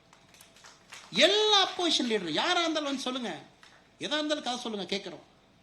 அதுக்கு அமித்ஷாஜி வந்து உட்கார்ந்து இருப்பார். அப்போசிஷன் லீடர் மீட்டிங் 4 முறை 5 முறை, நீங்க எல்லாம் சொல்லுங்க, எல்லாரும் கேட்கிறோம். உங்கள்கிட்ட ஒரு நல்ல சொல்யூஷன் இருக்கா, கேட்கிறோம். ஸோ வார் டைம்ல எப்படி நாம நடந்துகிட்டோம். இதே பாகிஸ்தானுடைய பார்லிமெண்ட்ல பாத்தீங்கன்னா பயங்கர காமெடியா இருக்கும். ஏன்னா அந்த நாட்டினுடைய டிஃபென்ஸ் மினிஸ்டர் போய் ஒரு இன்டர்வியூல ஒரே ஒரு இன்டர்வியூக்கு தான் டிஃபென்ஸ் மினிஸ்டர் அனுப்புறாங்க. ஒரே ஒரு இன்டர்வியூக்கு அந்த மனுஷன் போறாரு, ஸ்கை நியூஸ் போறாரு. ஃபர்ஸ்ட் கேள்வி கேட்கறாங்க ஆங்கர் இங்கிலீஷ்ல. ஆபரேஷன் சிந்தூர் அவங்க ஒரு பேர் வச்சுக்கிட்டாங்க, என்ன அப்படின்னு. அது இந்த அமெரிக்காக்காரனை தான் சொல்லணும். எங்க ஊர்ல எங்க நாட்டை சும்மா இருந்த நாட்டை கிளப்பி விட்டு எங்களை டெரரிஸ்ட் ஸ்டேட்டா அமெரிக்கா தானே மாத்தினா, நாங்க தானே டெரர் பண்றதுக்கு அவன் தானே சொல்லி கொடுத்தான்னு ஏதோ பேசிட்டார். அவன் இங்கிலீஷ்ல கேட்டு இவங்க பேசி பாகிஸ்தான் பார்லிமெண்ட்ல, யோ உன்னை யாரையா பேச சொன்னாரு, ராணுவ ரகசியத்துல எதுக்கு போய் இங்கிலாந்துல பேசிட்டு வந்த நீ? நம்ம டெரர் ஸ்டேட், நம்ம டெரர் ஆர்ம் பண்றோம், டெரர் ஃபேக்டரி நடத்துறோம், இதெல்லாம் ஓப்பனாவா சொல்லுவாங்க அப்படின்னு. அதுக்கு பாகிஸ்தான் பார்லிமெண்ட் நடக்கக்கூடிய டிபேட்டை சைட் பை சைட் பார்த்தீங்கன்னா அந்த ஊர்ல டிபேட் இதான் நடக்குது. இந்த ஆளுக்கு இங்கிலீஷே தெரியல டிஃபென்ஸ் மினிஸ்டருக்கு, அவன் ஸ்கை ஸ்போர்ட்ஸ்ல போய் இவ்வளவா வளருவான். நம்ம எத்தனை பேர்த்த வச்சிருக்கோம்? நம்ம டெரரிஸ்ட் அடுத்தோடனே பாகிஸ்தான் போடுற போட்டோ என்ன, நம்ம போடுற போட்டோ நம்முடைய 2 வீர மங்கையர்கள் அவங்க டெய்லி பிரீஃப் பண்றாங்க. ரங்கராஜ் பாண்டே அவங்க சொன்னது போல மதம் அதுல முக்கியம் இல்லைங்க, இருந்தும் அது முக்கியம். ஏன்னா we are giving a message. ஏன்னா உள்நாட்டுக்குள்ள கலவரம் வந்துடக்கூடாது, நல்லா புரிஞ்சுக்கணும். உள்நாட்டுக்குள்ள நம்ம பயங்கர ஜிங்கோயிஸ்ட் மோட்ல இருக்கும். இல்ல நம்ம பாகிஸ்தானை பிரிச்சிருவோம், இஸ்லாமிய நேஷன் அவங்க சாத்திடுவோம். இங்க 2 பேர் ஒரு வெடியை கொளுத்தி ஒரு மசூதி பக்கத்துல போட்டா அது மத கலவரம். ஏன்னா எல்லாரும் ஒரே மனநிலைன்னு சொல்ல முடியாதுங்க. யாராவது ஒருவர் அந்த எமோஷனல் ஸ்டேட்ல தப்பு பண்ணுவாங்க. அதையும் யோசிச்சு ஒரு பிரஸ் பிரீஃபிங் வச்சு இந்த நாட்டில் எல்லோரும் அமைதியா இருப்பதுதான் இன்னைக்கு முக்கியம். ஒரு ஸ்ட்ராங் மெசேஜ் எத்தனை பேர் செய்வாங்க யோசிச்சு பாரு. எந்த அளவுக்கு டீப்பா ஒரு நாட்டினுடைய தலைவர் யோசிக்கிறாங்க பாரு. அதனாலதான் ரங்கராஜ் பாண்டே அவர்கள் சொல்லும்போது we are blessed to have Modi ji in crucial moments. முக்கியமான நேரத்தில் மோடி போட ஒரு தலைவர் வேலை செய்தது நாம் செய்த தவம். அதை நம்ம கண்டிப்பா ஏத்துக்கணுங்க. அத பாகிஸ்தான் பார்த்தா அவன் போட்டோ என்ன போடுறான், டெரரிஸ்ட் இறந்த பிறகு ஆர்மிக்கார யூனிஃபார்ம்ல போய் சல்யூட் அடிச்சிட்டு இருக்கான் அந்த சவப்பெட்டிக்கு. ஏன் ஆல்ரெடி நீ டெரர் ஃபேக்டரி நடத்துறேன்னு தெரியும். இன்னைக்கு ஜெய்சி முகமது டெப்டி கமாண்டர் ஒருத்தர் கொடுத்திருக்காரு, இந்தியா மிசைல் எப்படிங்க அடிச்சாங்க, துல்லியம் அடிச்சான் சார். நம்ம ஜெய்சி முகமது தலைவன் முகமது அவர் பேரு மசூத் அசார், அவருடைய அக்கா பாடியை 2 வெட்டிட்டானுங்க சார். அப்படியே மிசைல் அடிச்சு அடியில பாடி 2 போயிடுச்சு. இன்னைக்கான கமெண்ட்ரி கொடுத்துருக்கான்டே, வர்ணனை கிராஃபிக் வர்ணனை கொடுத்துட்டு இருக்கான். அவ்வளவு அக்யூரேட்டா அடிச்சாங்க சார். சும்மா அடிக்கல சார். அவன் நம்ம விடலாமா சார்? இதெல்லாம் சொல்லிட்டு கடைசியில் ஜெய்சி முகமது என்ன சொல்லுவாங்கன்னா, அந்த நாட்டை நம்ம விடலாமா சார்? இது நடந்து கொண்டிருக்கு. நாம கொடுத்த மெசேஜிங் பாருங்க, ஒரு கிளாரிட்டி, கம்யூனிகேஷன், நாட்டு மக்களுக்கு டெய்லி நம்ம சொல்ற விதம். ஒரு பொய் செய்தி போடுறாங்க, உடனே நாம அதை எப்படி டேக்கிள் பண்றோம். ஒரு வார் டைம் லீடர், ஒரு வார் டைம்ல ஒரு தலைவனாக மோடிஜி எப்படி வழி நடத்தினாங்க அதையும் நாம் புரிந்து கொள்ள வேண்டும். இன்னைக்கு நம்ம எல்லாம் சொல்றோம் மோடிஜி எல்லா நாட்டுக்கு போனாங்க, விருது வாங்கினாங்க, வந்தாங்க, நமக்கு பெருமை, ட்விட்டர்ல போடுறோம், நமக்கு சந்தோஷம். ஒரு நம்ம தலைவனுக்கு இவ்வளவு விருது கொடுக்குறாங்களா, அது இந்தியாவுக்கு கொடுத்த விருது மாதிரி. யாருக்காவது வாய்ப்பு இருக்கும் பொழுது நீங்க அபுதாபி போகும் பொழுது குழந்தைகளோடு நீங்க எப்பாச்சும் ஃபியூச்சர்ல போகும் பொழுது அபுதாபியில் ஹிந்து கோயில் ஒன்று கட்டியிருக்காங்க. பிஏபிஎஸ் அமைப்பு, குஜராத்தை சார்ந்த ஒரு அமைப்பு, சாமிநாராயணன் செக்ட் அவங்க. அந்த கோவிலுக்கு நீங்க போகணும். கோவிலுக்கு போறீங்க அப்படிங்கிறத விட அந்த கோவில் எப்படி கட்டப்பட்டது என்பதை நீங்க உணரும். இந்த ஐக்கிய அரபு எமிரேட்ஸ் யுஏஇ பொறுத்தவரை இந்த 7 எமிரேட்ஸ் எமிரகங்கள் ஒன்னா இருக்கிறாங்க. ஒரு ஐடியல் ஒர்க்ஷிப் அங்க ஸ்டேட் கிரைம். அதாவது ஒரு சிலையை கொண்டு போய் நான் ஒரு பொது இடத்துல வழிபட்டேன் அப்படின்னா you will be arrested and given the strictest punishment. ஏன்னா ஐடியல் ஒர்க்ஷிப் அவங்க எதிரி. எஸ், அந்த நாட்டுடைய சட்டம், அவங்க மதம், அவங்க நடத்துறாங்க, நம்ம ஒபே பண்ணணும். யாருமே ஐடியில கொண்டு போனீங்கன்னா ஏர்போர்ட்டை தாண்டில நீங்க கொண்டு போக முடியாது துபாயில இருந்து. ஸோ அந்த நாட்டில் ஒரு கோவில் கட்டுறாங்க. அது குறிப்பா அபுதாபியை பொறுத்தவரை வெரி ஸ்ட்ரிக்ட் இஸ்லாமிக்லா இருக்கக்கூடிய நாடு. சமீபத்தில் அந்த கோவிலுக்கு சென்றிருந்த பொழுது அங்க இருந்த சுவாமி பிரம்ம விகாரி தாஸ் அந்த கோயிலை பார்த்துக்கிற சாமிகிட்ட சொன்ன, சாமி எப்படி சாமி இங்க கோயில் கட்டினீங்க? 2 பேர் தாங்க காரணம், மேல கடவுள், இன்னொன்னு மோடி அப்படின்னாரு. எப்படி சாமி மோடி காரணம்? அவங்களுடைய செட்டில் ஒரு பெரிய சுவாமி, பிரமுக் சுவாமி, 1997 அபுதாபி போறாங்க, ஷார்ஜா மண்ணுல போறாங்க, எல்லாம் தூக்கிட்டு போறாங்க. போகும்போதே சொல்றாங்க, எல்லாம் இறக்கி விடுங்கப்பான்னு. அந்த சாமி அப்பயே ரொம்ப வயதான ஒரு சாமி, பெரிய சாமி, கீழே இறக்கி விடுறாங்க. அந்த மண்ணை கையில் எடுத்துட்டு அப்படி கண்ணில் வச்சு சொல்றாரு, இந்த இடத்துக்கு ஒரு கோயில் வந்துரும்பா ஒரு நாள். சுத்தி இருக்கவங்க சொல்றாங்க, என்ன சாமி பேசுறீங்க? இது ஒரு இஸ்லாமிக் நாடு, கடுமையான ஷரியாலா இருக்கக்கூடிய ஒரு நாடு, சிலையே உள்ள கொண்டு வர முடியாது. எப்படி நமக்கு ஒரு மனுஷன் வருவான், எல்லாம் பொறுமையா இருங்க, அவன் கோயில் கட்டுவான். 97 சொன்னதை அந்த கோயிலுக்குள்ள போனீங்கன்னா வீடியோ போட்டு காட்டுவாங்க. ஏதோ நம்ம போனதுக்காக ஒரு ஸ்டோரியை கிரியேட் பண்ணி சொல்லிட்டாங்க. அந்த சுவாமி சொன்னது ஒரு டிவோட்டி வீடியோ எடுத்து அந்த எக்ஸ்பீரியன்ஸ் சென்டருக்கு போகும்போது அந்த வீடியோ நீங்க பாப்பீங்க. ஒரு மனுஷன் வருவான், பொறுமையா இருங்க, he will build it. அதன் பிறகு நரேந்திர மோடி அவர்கள் வர்றாங்க, இந்தியாவுடைய தலைவராக, பிரதமராக நட்பை உருவாக்குறாங்க ஷேக் சயீத் அவங்களோட, அங்க இருக்கக்கூடிய அதிபரோட. அப்ப இந்த பிஏபிஎஸ் போய் நைஸா போய் அந்த ராஜாட்ட போய் கொடுக்குறாங்க. ராஜா, எங்களுக்கு தெரியும் நீங்க இஸ்லாமிய நாடுன்னு எங்களுக்கு தெரியும், எதையுமே அனுமதிக்க மாட்டீங்கன்னு தெரியும். எங்களுடைய அன்பான வேண்டுகோள், இந்த ஊர்ல 10 பேர் இருக்காங்கன்னா 2.5 பேர் தான் உள்நாட்டுக்காரங்க இருக்கீங்க, 7.5 பேர் வெளிநாட்டுக்காரங்க இருக்காங்க. அது எங்க நாட்டில இருந்து 3.5 பேர் நாங்க இருக்கோம், 2.5 பேர் நீங்க இருக்கீங்க. அதுவும் பாருங்க, அந்த நாட்டில் இருக்கக்கூடிய எமிரேட்டியே மைனாரிட்டி. 10 எமிராட்டி இருக்காங்கன்னா 10 மக்கள் இருக்காங்கன்னா 2.5 பேர் தான் எமிராட்டி. அதுல அந்த ராஜாவை நீங்க கன்வின்ஸ் பண்ணும். பாருங்க, ஒரு அப்ளிகேஷனை கொடுக்குறாங்க, ராஜா வாங்கிக்கிறாரு, வச்சுக்கிறாரு. சரி ரைட்டு பார்ப்பாங்க, கண்டிப்பா யோசிக்கிறாங்க. மோடிஜி 2014 போறாங்க, ஃபர்ஸ்ட் விசிட் போறாங்க, ஃபர்ஸ்ட் டேர்ம்ல போறாங்க, முதல் வருஷம் போறாங்க. அப்ப இந்த சாமியெல்லாம் பார்க்கும் பொழுது மோடிஜி அந்த யுஏஇ எமிரேட்ஸ் அறிமுகப்படுத்துறார் ஷேக் ஜயீத் அவங்கள. மை பிரதர் மீட் ஹிம் அப்படிங்கிறார், என்னுடைய சகோதரன், அவரை பாருங்க. அப்ப இந்த சாமிக்கு லைட்டா ஒரு நம்பிக்கை வருது, சகோதரன் சொல்றாங்க, உண்மையாலுமே நடந்துட மாட்டிருக்கு. அது நம்ம 97 பிரமுக் சாமி சொன்ன மனிதர் இவர் தானாட்டிருக்கு. 2 ஆண்டுகள்ல 2017 வரைக்கும் அப்படியே கொண்டு போறாங்க. கோவிட் அப்ப நாம செய்யக்கூடிய வேலை எல்லாம் 2017 மறுபடியும் அப்ளிகேஷன் கொடுக்குறாங்க. இது ரொம்ப முக்கியங்க, அதுக்காக தான் நான் நேரம் எடுத்து சொல்றேன். கோவிட்ல அவங்க செய்யக்கூடிய வேலையை பார்த்து அந்த ஷேக் ஜயீத் அவர்களுக்கு, அந்த மன்னருக்கு ஆச்சரியம். நாமெல்லாம் சோஷியல் டிஸ்டன்சிங்கிறோம், இவங்க சாப்பாடு எடுத்துட்டு வீதியில வந்து அவங்க ஊருக்காரங்கள்ல எமிரேட்ஸி நம்ம சகோதரர்களுக்கு சாப்பாடு கொடுக்குறாங்களே, நம்ம கிட்ட நிக்கிறாங்களே, மாஸ்க் இவ்வளவு ரிஸ்க் எடுக்கிறாங்களே அவங்கெல்லாம். அந்த பீரியடும் போது மோடிஜி அவர்களுக்கு நட்புணர்வை ஏற்படுத்திக்கிட்டே வர்றாங்க. இன்னைக்கு பாருங்க, மோடிஜி அவர்கள் இஸ்லாம் எதிரின்னு இங்க யாரோ ஒருத்தர் ஒரு லைன்ல சொல்லிட்டு போயிருவான், பட் ரங்கராஜ் பாண்டே அண்ணன் இங்க இருக்க போறவங்க அவங்க அரை மணி நேரம் கத்தணும், இல்ல இஸ்லாம் எதிரி இல்லை. இது ஒரு சின்ன உதாரணம் இந்த ஸ்டோரி. 2021 ராஜாவே கூப்பிடுறார், மோடியை பார்த்தேன், உங்களை பார்த்தேன், உங்கள் வேலையை பார்த்தேன், கோயில் கட்டிக்கங்க. இருந்தும் இந்த சாமிக்கு ஒரு பயம், ஐயோ நம்ம கோயில் கோபுரமா இருக்குமே, அங்க கோபுரனாவே கோவிச்சுக்குவாங்களே, கோபுரம் கட்ட வேண்டாம். 2 டிசைனை போட்டு எடுத்துட்டு போறார் 2021. ஒரு டிசைன் வந்து கோவில் கோபுரங்கள் நம்ம கோபுரம் மாதிரி, இன்னொரு டிசைன் வந்து ஒரு பெரிய சிலிண்ட்ரிக்கல் பில்டிங்குள்ள கோவில், வெளியிருந்து பார்த்தா அது கோயில் மாதிரி இருக்காது. உடனே மோடிஜியும் ஷேக் ஜயீத் அவங்களும் இருக்கும் பொழுது அந்த 2 அப்ளிகேஷன் எடுத்துட்டு போய் கொடுக்குறாரு. மோடிஜி கூப்பிடுறாரு, வாங்க அப்படின்னு, பிரசிடென்ஷியல் பேலஸ்ல மோடிஜியினுடைய மறுபடியும் அரசு பயணத்துல. அப்ப அவர் சொல்றாரு, சார் நீங்க 2 பேரை பார்த்து செலக்ட் பண்ணி ஒரு டிசைன் கொடுத்தா, எது கொடுத்தாலும் எங்களுக்கு சந்தோஷம், கோயில் மாதிரி கொடுத்தாலும் நாங்க கட்டிக்கிறோம் சந்தோஷமா, கோவில் வேண்டாம்னு நினைச்சீங்கன்னா ஒரு சிலிண்ட்ரிக்கல் கொடுங்க, உள்ள கோயில் கட்டிக்கிற, வெளியிருந்து தெரியாது. உடனே மோடிஜி ராஜா அவங்ககிட்ட ஒரு நிமிஷம் பேசுறாங்க. அதன் பிறகு ஷேக் ஜயீத் சொல்றாங்க, கோவில் என்றால் அது கோவிலை போல் பார்ப்பதற்கு இருக்க வேண்டும், அதனால கோவில் கட்டணும். இதெல்லாம் பாருங்க, சும்மா கேட்பாங்க. மோடிஜி இத்தனை ஃபாரின் விசிட் போறாரு, யாரோ ஆர்டிஐல சவுதி அரேபியா போனார். ஆமாங்க, நம்ம நாட்டினுடைய தலைவர், நம்முடைய பிரதமர் சவுதி அரேபியாவுக்கு போயிட்டு ரோட்ல டென்ட் போட்டா தங்க முடியும்? அவர் ரிட்ஸ் கார்ல்டன்ல தான் தங்குவார். அது நாட்டினுடைய பெருமை, நாட்டினுடைய அடையாளம். காங்கிரஸ் கட்சிங்க பாருங்க, ஆர்டிஐ பாருங்க, மோடிஜிக்கு 16 கோடியா செலவாகும் ஒரு டூருக்கு, இத்தனையா போய் தங்குவாங்க. சவுதி அரேபியாவோட ரிட்ஸ் கார்ல்டன் காஸ்ட்லியா இருந்தா அதுக்கு நாம என்னங்க பண்ண முடியும்? நம்ம நாட்டினுடைய பிரதமர் போய் சாதாரண வீட்டில் ஏர்பிஎன்பி கெஸ்ட் ஹவுஸ் போட்டு, இந்த ரூம்ல மோடி, இந்த ரூம்ல என்எஸ்ஏ, இந்த ரூம்ல. நார்த் கொரியாவுடைய தலைவர் வந்தார்னா அவருடைய டாய்லெட்டை கலெக்ட் பண்றதுக்கு கூட ஒருத்தவங்க வர்றாங்க. ரஷ்ய அதிபர் புட்டின் அவருடைய டாய்லெட்டை கலெக்ட் பண்றதுக்கு கூட வர்றாங்க. அவருடைய டாய்லெட்டு கூட இன்னொரு நாட்டுக்கு மாட்டக்கூடாது, ஏன்னா அதிலிருந்து ரிசர்ச் பண்ணி பாடியினுடைய கட்டை கண்டுபிடிச்சு நோயை கண்டுபிடிச்சு விஷம் வச்சிருவானுங்க அப்படிங்கறக்காக அவங்க டிராவல் பண்ற டூர் என்கரேஜ் பாருங்க. அமெரிக்கானுடைய அதிபர் வந்தாருன்னா அவருடைய பிளேன் இறங்கும் பொழுது 2-3 பிளேன் இறக்குறாங்க. ஃபர்ஸ்ட் பிளேனை திறந்தோடனே பீஸ்ட் நமக்கு அவர் கார் வெளியே வருது. என்னையா கார்லாம் கொண்டு வந்திருக்கு? எங்க ஊர்ல கார், எங்க அதிபர் எங்க கார்ல தான் போவார், லிங்கன்ல தான் போவார், பீஸ்ட்ல தான் போவார். எல்லாத்தையும் இறக்குறான், செஃப் இறக்குறான், சாப்பாடு ஸ்பூன் எல்லாம் வந்து அவர் தாஜ்ல தங்குறாரா, ஒரு வாரத்துக்கு முன்னாடி தாஜை டேக் ஓவர் பண்ணி அவன் செஃப்பை கொண்டு வந்து அவன் கர்டைனை போட்டு அவன் பெட்ஷீட்டை போட்டு தான் அமெரிக்க அதிபர் வர. ஆனா நம்ம பிரதமர் வந்து ஏர்பிஎன்பில தங்கணுமா? எவ்வளவு லொல்லு பாருங்க உங்களுக்கு. இதெல்லாம் நம்ம we have to understand the context.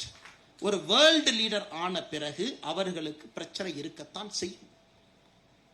இன்னும் பார்த்தீங்கன்னா அமெரிக்கா பிரசிடென்ட் ஒரு இந்தியாலேயே ஒரு ஹோட்டல்ல தங்குறாங்கன்னா அது எந்த நாடாக இருந்தாலும் அவங்க யாரும் ஒட்டு கேட்க கூடாது என்பதற்காக ஒரு பிளாங்கெட் கொண்டு வர்றாங்க, அந்த ரூமை ஃபுல்லா போர்த்திடுறாங்க.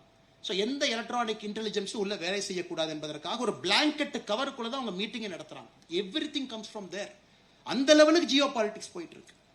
ஆனா இங்க புரியாத தற்கொலைகள் சிலர் இதை சோசியல் மீடியாவில் ஒரு மெசேஜா போட்டுட்டு இதுல அவர்களுக்கு ஒரு உலக தலைவர் எப்படி போகணும், அதுதான் நான் நார்த் கொரியன் அதிபரையும் புட்டின் அவங்கள சொன்னேன். அவங்களுடைய பூப் எடுக்கிறதுக்கு 2 பேர் சுட்கேஸோட வர்றாங்க. சமீபத்தில் பாத்தீங்கன்னா நார்த் கொரிய அதிபர் எந்திரிச்சு போன பின்னாடி ஒரு அவங்களுடைய சீக்ரெட் சர்வீஸ் வந்து சேர் எல்லாம் துடைக்கிறாங்க. என்னையா சேர் எல்லாம் துடைக்கிறான்னா, எங்க தலைவர் ஃபிங்கர் பிரிண்டரை எடுத்துட்டீங்கன்னா எங்க தலைவர் வேர்வையை நீ எடுத்துட்டீங்கன்னா டிஎன்ஏ கண்டுபிடிச்சிருவீல்ல, அதையும் நாங்க விட மாட்டோம். அந்த அளவுக்கு ஒரு நாடு இன்னைக்கு இந்தியாவுக்கு தேவை. Modiji is a world leader. அவர் சப்ராசி கிடையாது, ரோட்ல இருக்கக்கூடிய யாரோ கிடையாது, வேர்ல்ட் லீடர். இதை பேசி இதனால மோடிஜி போறாம். இல்ல மோடிஜி எத்தனை சட்டை மாத்துறாரு, எத்தனை மோடிஜி என்ன நவம்பர் 26, 2008 மும்பை அட்டாக் நடந்த பொழுது ஒரே நாள் 4 சட்டையா மாத்தினார். அன்னைக்கு இருந்த சிவராஜ் பட்டேல் அவங்க இந்தியாவுடைய உள்துறை அமைச்சராக இருந்தவங்க காலையில் ஒரு சட்டை, மத்தியானம் ஒரு சட்டை. November 26, 2008 Mumbai attack press meet 4 கொடுத்திருப்பார், 4 சட்டை. இதெல்லாம் நடக்க ஒரு ஹிந்தி பட டைரக்டரும் இன்னொரு அரசியல்வாதி மகனும் தாஜுக்குள்ள போறாங்க. ஆபரேஷனே முடியல. எதுக்கே தாஜுக்கு போறீங்கன்னா, அடுத்து நடக்கக்கூடிய பட ஷூட்டிங்க்கு, டெரரிசம் ஷூட்டிங்க்கு செட்டு பார்க்க போறோம். நான் எதுவுமே மிகைப்படுத்தி சொல்லிங்க. அந்த நடிகர் இப்போ நடிச்சிட்டு இருக்காரு, நான் பேர் சொன்னா அது தவறா போயிடும். அது ஒரு அரசியல் மேடை கிடையாது. இப்போ ஒரு பாப்புலர் ஆக்டர், பாப்புலர் டைரக்டர் 2 பேர் போறாங்க. ஆபரேஷனே முடியல, எல்லாம் தாஜ போய் கிரவுண்ட் ஃப்ளோர்ல சுத்தி பார்த்துட்டு இருக்காங்க. எதுக்குன்னு செட்டு போடுறக்கு ஒரு டெரர் போட்டோ நாங்க இதை அப்படியே காட்சிப்படுத்தி எடுக்க போறோம். அன்னைக்கு இருக்கக்கூடிய இந்தியாவிற்கும் இன்னைக்கு இருக்கக்கூடிய இந்தியாவுக்கும் எந்த அளவுக்கு மாற்றம். இதெல்லாம் மோடிஜி சட்டை போடுறாரு அப்படின்னு அது ரங்கராஜ் பாண்டியன் ரொம்ப அழகா சொன்னாங்க. இதை தாண்டி வேற இன்னும் கொஞ்சம் பெட்டரா எக்ஸ்பெக்ட் பண்றோம் வாங்க அப்படின்னு, இன்னும் கொஞ்சம் நல்லா பண்ணுங்க, இன்னும் கொஞ்சம் நல்லா நீங்க ட்ரை பண்ணுங்க அப்படின்னு. இதுலயே இன்னும் சுத்திட்டு இருக்கீங்களே, இதெல்லாம் தாண்டி வாங்க. அதனால அன்பு சொந்தங்களே, இது ஒரு சாதாரண ஒரு நிகழ்வு கிடையாது. உலக தலைவர்களுடைய வரிசையில முழுமையாக இன்னைக்கு கடந்த 2 நூற்றாண்டுகள்ல அவர்கள் எல்லாம் தாண்டி உயரத்தில் இருக்கக்கூடிய தலைவராக மோடி அவர்கள் வந்திருக்கிறார். ஆனா இன்னும் ஒரு பினிஷ் ஆகலைங்க. இல்ல ஆச்சரியம் என்னன்னா, பினிஷ் ஆகல. ஜேர்னி இஸ் நாட் எண்டடுங்க. இல்ல முடிஞ்சு போச்சு, நான் ரொம்ப டயர்ட் ஆயிட்டேன், எனக்கு ரொம்ப கஷ்டமா போச்சு, இல்லை. இன்னைக்கு என்னை கேட்டீங்கன்னா, this is only the beginning. Starbucks நிறுவனம் பார்த்தீங்கன்னா அதனுடைய தலைவர் கடிதத்தை எழுதுவார், ஒரு ஆண்டு ஷேர் ஹோல்டர் ரிப்போர்ட் எழுதுவார். அதுல லாஸ்ட்ல ஒரு லைன் இருக்கும், this is day 1 of our company பார். இன்னைக்கும் நாம முதல் நாள் இந்த நிறுவனத்தை ஆரம்பிச்ச மாதிரி தான் நாம நடத்தணும் அப்படிம்பார். 11 ஆண்டுகள் ஒருத்தர் வேலை பார்த்து, இத்தனை ஆண்டுகள் முதலமைச்சராக இருந்து, 25 ஆண்டுகள் இவ்வளவு ஸ்ட்ரெஸ்ஃபுல்லான ப்ரொஃபஷன்ல இருந்து இன்னைக்கும் டே 1 மாதிரி அதே ஃப்ரெஷ்னஸ், அதே எனர்ஜி. இன்னைக்கு நிறைய அந்த மோடி ஸ்டோரின்னு நிறைய பிரபலங்கள்லாம் போடுறாங்க, மோடி ஸ்டோரின்னு சொல்லிட்டு நிறைய போடுறாங்க. 2-3 பேர் போட்டதை பார்த்தேன். இந்த போட்டுன்னு பார்த்தீங்கன்னா, இந்த புதுசா இந்த இயர்போன்ஸ் எல்லாம் ஒரு இந்தியன் கம்பெனி இருக்கு, போட்டுன்னு. அமன் குப்தா சிஇஓ காலையில் எழுதியிருந்தார்.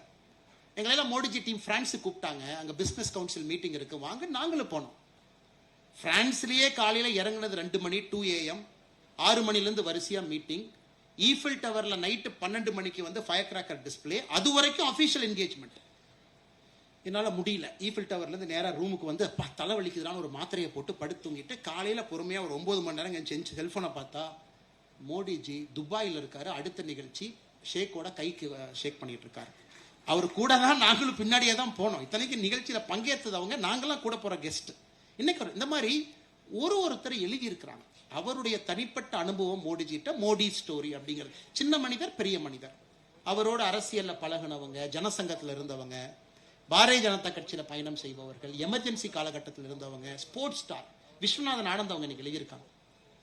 மோடிஜிக்கு செஸ் பிடிக்கும், உங்களுக்கு தெரியும். he was the former chess federation president of Gujarat also, cricket association தலைவராக இருந்தார். அப்போ ஒரு நாள் விஸ்வநாதன் ஆனந்த் அவர்கள் வர்றாங்க, பேசிட்டு இருக்காங்க. இன்னைக்கு அவர் எழுதின ஸ்டோரி. உடனே கேட்கிறாரு, விஷயம் என்ன உங்களுக்கு பிடிக்கும் அப்படின்னு. எனக்கு குஜராத் தாலி சாப்பிடணும்னு ரொம்ப ஆசை, நான் வெஜிடேரியன் இல்லைங்களா, எனக்கு ரொம்ப பிடிக்கும் அப்படின்னு. ஓகே போலாம் அப்படிங்கிறார். இல்லை உங்களுக்கு சிஎம் உங்களுக்கு வேலையெல்லாம் இருக்குமே. அதெல்லாம் ஒன்றும் பிரச்சனை இல்லை, வாங்க போய் 2 சாப்பிடுவோன்னு சொல்லிட்டு நேரா குஜராத் கவர்மெண்ட் கெஸ்ட் ஹவுஸ் கூட்டிட்டு போறார் விஸ்வநாதன் ஆனந்த். அங்க போவதற்கு முன்பாகவே ஸ்பெஷல் தாலி ரெடியா இருக்கு. இன்னைக்கு விஸ்வநாதன் ஆனந்த் அவங்க எழுதியிருக்கிறாங்க. இன்னைக்கு எனக்கு ஆச்சரியம், இந்த மனுஷன் எப்படியோ கண்டுபிடிச்சிட்டார். ஏன்னா 2-3 பேருக்கு நான் கேட்டுக்கிட்டு இருந்தேன், மத்தியானம் லஞ்சுக்கு இன்னைக்கு ஸ்பெஷல் தாலி போகணும், மோடிஜி மீட்டிங் முடிச்சோடனே ஸ்பெஷல் தாலி போகணும். அதை கண்டுபிடிச்சு அதை செஞ்சு, அதிலும் இவர் ஆச்சரியமா எங்கூட வர்ற மாதிரி, ஒரு ஆல்ரெடி பிளான் பண்ணிட்டார், ஆனால் எங்கூட வர்ற மாதிரி இவர் எங்கூட உட்காந்து சாப்பிட்டார். ஏன்னா இந்த நாட்டுக்காக பாடுபடக்கூடியவர்களுக்கு ஒரு கவர்மெண்ட் என்னங்க கொடுக்க முடியும்? அந்த ஒரு நிமிஷம் சந்தோஷம், அந்த மொமெண்ட் ஆஃப் ஹாப்பினஸ். இல்லாட்டி வேற நான் இவ்வளவு கஷ்டப்பட்டு வேர்வை சிந்தி அத்தனை கண்ட்ரிக்கு போனேன், விடிய நான் வேலை செஞ்சேன். One moment of happiness. ஒரு தலைவன் அவங்கள பார்க்கும்போது ஹேண்ட் ஷேக் பண்ண. மோடிஜி கிட்ட பழகினவங்க தெரியும், பழகாதவர்கள் பழக போறீங்க, பார்க்க போறீங்க. அந்த ஒரு நிமிஷம், ஒரு செகண்ட் உங்களுக்கு கை கொடுத்தாலும் உங்களோடு மட்டும்தான் அவர் இருப்பார். வேற செகண்டரி டென்ஷன் தாட்டே அவர்கிட்ட கிடையாது. இது எல்லோரும் இன்னைக்கு எழுதினவங்க எல்லாமே எழுதுனாங்க. எனக்கு நான் ஒரு தனிப்பட்ட அனுபவத்தை பகிர்ந்திருந்தேன். ஐயா அவர்கள் மோடிஜி அவங்கள பார்க்கறதுக்கு 2 பேர் வந்திருந்தாங்க, வயதானவர்கள், அண்ணா யூனிவர்சிட்டியில். உடனே மோடிஜி அவங்க கிரீன் ரூமில் இருக்காங்க. நான் அதை எழுதினால அதை நான் டிஸ்க்ளோஸ் பண்ணுறேங்க. உடனே மோடிஜி அவங்க 2 அப்பாயின்மெண்ட்டை பார்த்துட்டாங்க. 3வது நெக்ஸ்ட் அப்பாயின்மெண்ட் என்னன்னு கேட்குறாங்க. சார் இந்த மாதிரி அவங்க இருக்காங்க, கொஞ்சம் வெளியே இருக்காங்க சார், வீல் சேரில் இருக்காங்க, கொஞ்சம் வீல் சேர் வர்றக்கு ஒரு 2 minutes ஆகும். அப்படியா, எவ்வளோ தூரம் அப்படின்னாரு. சார் ஒரு 100-150 மீட்டர் சார். ஓகே நான் வர்றேன் அப்படின்னாரு. உடனே செக்யூரிட்டி அவங்களாம் வந்து என்னடா இவனு விரும்புறாங்கிறாரு, கம் சனிங்க நான் போகிறேன் வா அப்படின்னாரு. டக்குன்னு அவர் போனார்ல, பின்னாடியே ஓடுறோம். நேராக அங்கே போனார் வீல் சேரில். அடுத்த கெஸ்ட் அப்போ தான் செக்யூரிட்டி ரெடி பண்ணிட்டு இருக்காங்க, நீங்கள் மோடிஜியை பார்க்க போகணும் வாங்க அப்படின்னு. அவங்க சுதாரிப்பதற்கு முன்பு அவங்க கிட்ட போய் நேராக பொண்ணை காலத்துட்டு ஆசீர்வாதம் வாங்கினாங்க. ரொம்ப சந்தோஷங்க, நீ பார்க்க வந்திருக்கீங்க, என்ன பண்ணட்டும். ஃபோட்டோ எடுக்கணும்னு கேட்டாங்க சார். அவங்க சில ஒரு பெட்டிஷன் கொடுத்தாங்க, ஃபோட்டோ எடுக்கணும். ஃபோட்டோ எப்படி எடுப்பாங்க? ஒரு வீல் சேரில் உட்காந்துருக்காங்க, பின்னாடி வந்து நிற்பாங்க, ஃபோட்டோ எடுக்கலாம். அது நீங்கள் நல்லா பார்த்தீங்கன்னா பின்னாடி நிற்பார் ஒரு ஃபோட்டோ, அவங்கள மாதிரியே குமிவார் அவங்க ஹைட்டுக்கு, ஃபோட்டோ எடுங்க. இது ஒரு உலக தலைவன், யுகத்தினுடைய தலைவன், எவ்வளவு உயரத்துக்கு போனாலும் கூட அந்த மனிதங்கிட்ட இந்த ஹியூமிலிட்டி இருக்கு அப்படின்னா நம்ம சேஃபான ஒரு மனிதன் கையில் இருக்கும் நம்ம அர்த்தம். அந்த மனிதன் நம்மளை சேஃபா பார்த்துக்குவாரு, எந்த கஷ்டத்தையும் நம்ம கொடுக்க மாட்டாங்க. கடைசியா ட்ரம்ப் அவங்க பத்தி, இன்னைக்கு ட்ரம்ப் அவங்க என்ன செய்யறாங்க அப்படிங்கிறது யாராச்சும் அமெரிக்கா போனவங்க, அமெரிக்காவில் இருக்கிறவங்க பார்த்தீங்கன்னா ட்ரம்பை பொறுத்தவரை அவர் நாட்டுக்காக செய்யறாரு. இன்னைக்கு அமெரிக்காவை பொறுத்தவரை ரிபப்ளிகன் ஓட்டு பேஸே மாறிடுச்சுங்க. White voters, angry voters, rust பெல்ட்ல இருக்காங்க யூஎஸ்ல, குறிப்பா ஈஸ்ட் கோஸ்ட் பக்கத்துல. மேனுஃபேக்சரிங் அந்த ஊர்ல கிடையாதுங்க, எல்லாம் வெளியே போயிடுச்சு. ஷூவா வியட்நாம், செருப்பா சைனா, டூத் பேஸ்டா சைனா, எதுவுமே அமெரிக்கால கிடையாது. மக்கள் கோவப்படுத்தி என்ன எனக்கு வேலையே இல்லை, டெமோக்ராட் கார் எப்படி பண்ணிட்டான், அதனால ட்ரம்ப் நீ வா, எல்லா வேலையும் உருவாக்கு. ட்ரம்ப் பொறுத்த வரைக்கும் அந்த வாக்காளர்களுக்கு அவர் கடமைப்பட்டிருக்கார். எப்பவுமே ஒரு அரசியல் தலைவரை நம்ம கடுமையான வார்த்தையில் நம்ம பயன்படுத்தக்கூடாது. காரணம் என்னன்னா அவங்க எல்லாமே சூழ்நிலை கைதிகள். இப்ப மோடிஜி அவங்க பார்த்தீங்கன்னா வார்த்தை எப்பவே விட்டுருக்கலாம்.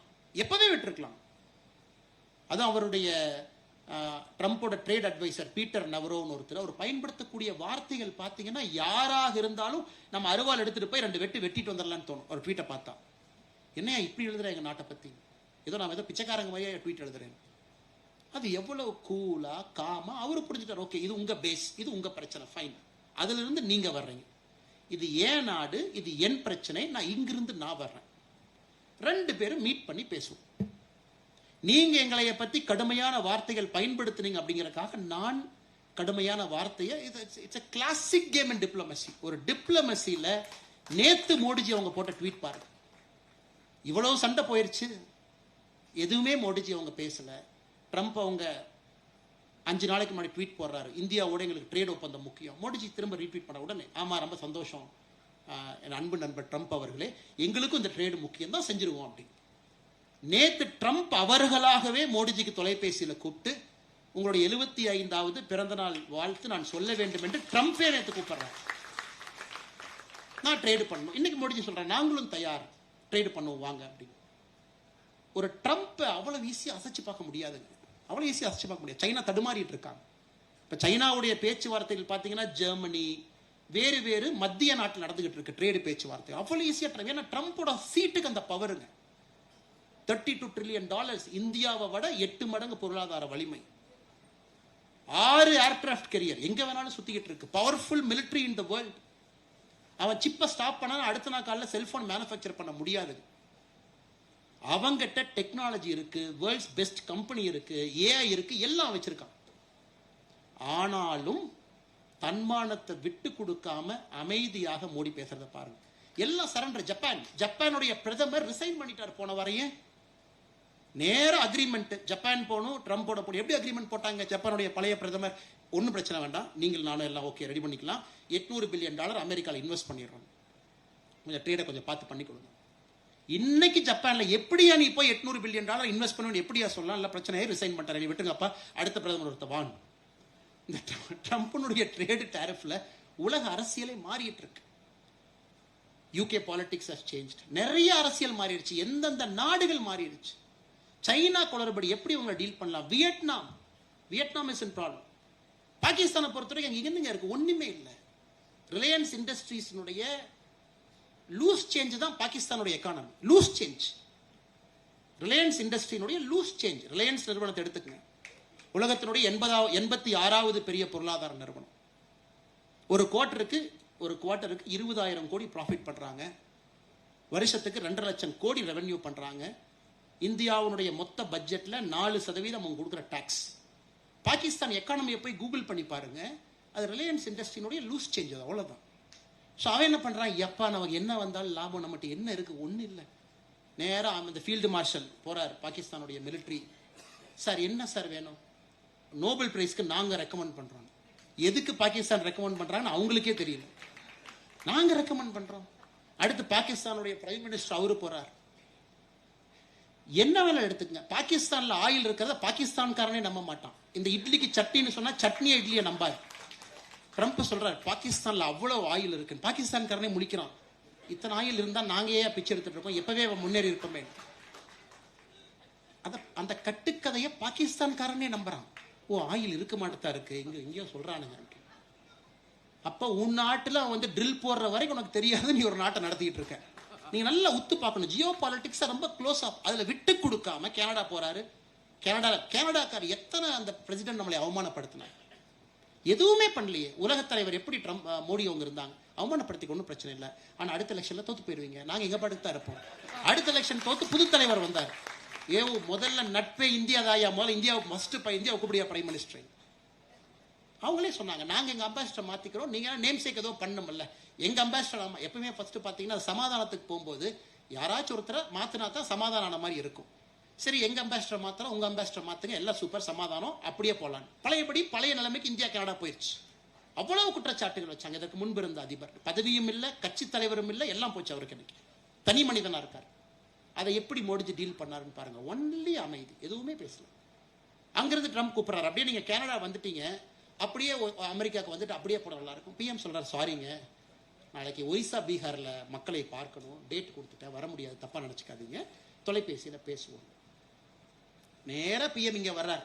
இந்தியால சொல்றாருல்ல ட்ரம்பை பார்த்திருக்கணும், பட் உங்களை பார்க்க வேண்டும் என்பதற்காக வந்து அது எவ்வளவு ஹிண்ட் கொடுக்கிறார். விவசாயிகளுக்கு எதுவும் நடக்க விட மாட்டேன். இன்னைக்கு நம்ம நல்லா புரிஞ்சுக்கணுங்க. ஏன் நம்ம நிக்கிறோங்க, ஏன் நம்ம எதிர்த்து நிக்கிறோம்? 2 விஷயங்களுக்காக. அமெரிக்காவுடைய விவசாய பொருள் உள்ள வர ஆரம்பிச்சதுன்னா மார்க்கெட்ல காம்படிஷன் இல்லைங்க. இன்னைக்கு நீங்க விவசாயத்தை பத்தி டேட்டா பாருங்க. 2013-14 நம்முடைய விவசாயம் எக்ஸ்போர்ட் பாருங்க 22 பில்லியன். 2024-25 53 பில்லியன், 134% வளர்ந்திருக்கும். 2047 அக்ரி செக்டர் பொறுத்த வரைக்கும் 3.1 ட்ரில்லியன். அமெரிக்காவுக்கும் தெரியும். இப்பத்தாயா இந்தியா வாமப் ஆயிருக்கிறாங்க விவசாயத்துல. இப்பதான் அவங்க வாமப் ஆகி 3rd கியரை போட்டிருக்கிறாங்க. இத்தனை நாள் அவங்க 0 கியர்ல ஓட்டிட்டு இருந்தாங்க. அதுக்கு 11 வருஷமா மோடிஜி ரெடி பண்றாரு. மண்வள அடையாள அட்டை ரைட், உங்களுக்கு எல்லாம் இன்சூரன்ஸ் ரைட், ஆர்கானிக் ஃபார்மிங், உலகம் ஃபியூச்சர்ல ஆர்கானிக் ஃபார்மிங் தான் இப்பவே தயார் பண்றாரு. Sikkim 100% organic farming. இன்னைக்கு இந்தியாவே ஆர்கானிக் ஃபார்மிங் ரெடி பண்ணிட்டு இருக்காரு. ஏன்னா மோடிஜிக்கு தெரியும் 20 ஆண்டுகள் கழிச்சு விவசாயத்துல நம்ம டாமினேட் பண்ணோம்னா எல்லாம் இந்தியால கை கட்டி உட்கார்ந்துருப்போம். 2047 விவசாயத்துக்கு ரெடி பண்ணிட்டு இருக்காரு. அது அமெரிக்காவுக்கும் தெரியும். சிஏஏ சும்மா லட்டு சாப்பிட்டாங்க இருக்கிறாங்க. அவர்களுக்கு தெரியும் டிஸ்டர்ப் பண்ணு. Once a country takes hold of agriculture, அந்த நாட்டை தொடவே முடியாது. அந்த மாதிரி மேனுஃபேக்சரிங் மிஷின் போடலாம், டெக்னாலஜி கொண்டு வரலாம், ட்ரெயின் பண்ணலாம், செய்யலாம். விவசாயம் எப்படியா பண்ணுவேன் நீ?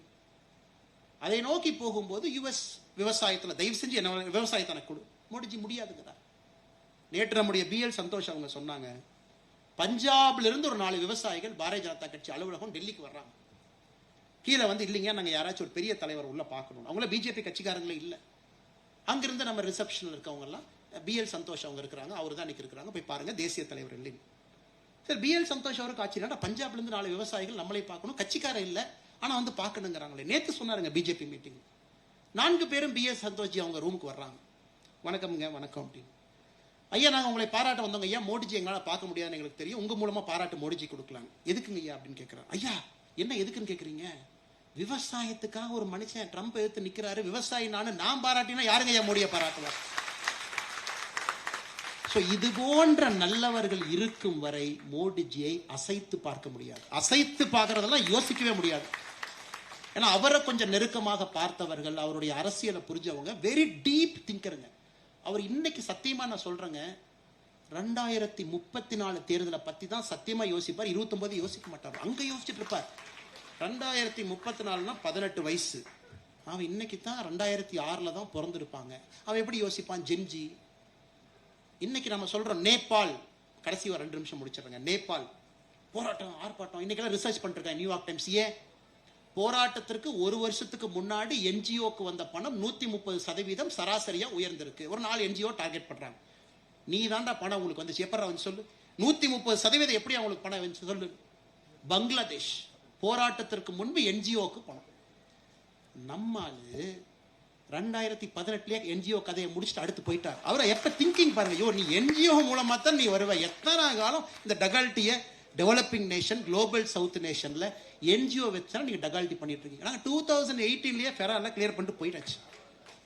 இப்ப இனி 1 ரூபா கொண்டு வந்தாலும் ஸ்டேட் பேங்க் ஆஃப் இந்தியாவில் அக்கௌண்ட் ஆரம்பிக்கணும். அது கனாட் பிளேஸ்ல தான் ஆரம்பிக்கணும். அதனால எதிர்கட்சி நண்பர்கள் யாராவது நேபாள், பங்களாதேஷ்ல இந்தியாவில் நடக்கும்னு நினைச்சு பார்த்தீங்கன்னா, எல்லாம் 5 வருஷத்துக்கு முன்னாடி யோசிச்சு 10 வருஷத்துல செயல்படுத்தி பிரதமராக அதை செஞ்சுட்டு இருக்காரு. நீங்க இப்ப யோசிக்கிறீங்க ராஜா, அவர் 10 வருஷம் முன்னாடி யோசிச்சுட்டார். எதிர்கட்சி நண்பர் உங்களுக்கு இல்லைங்க, எதிர்கட்சி நண்பர்கள்.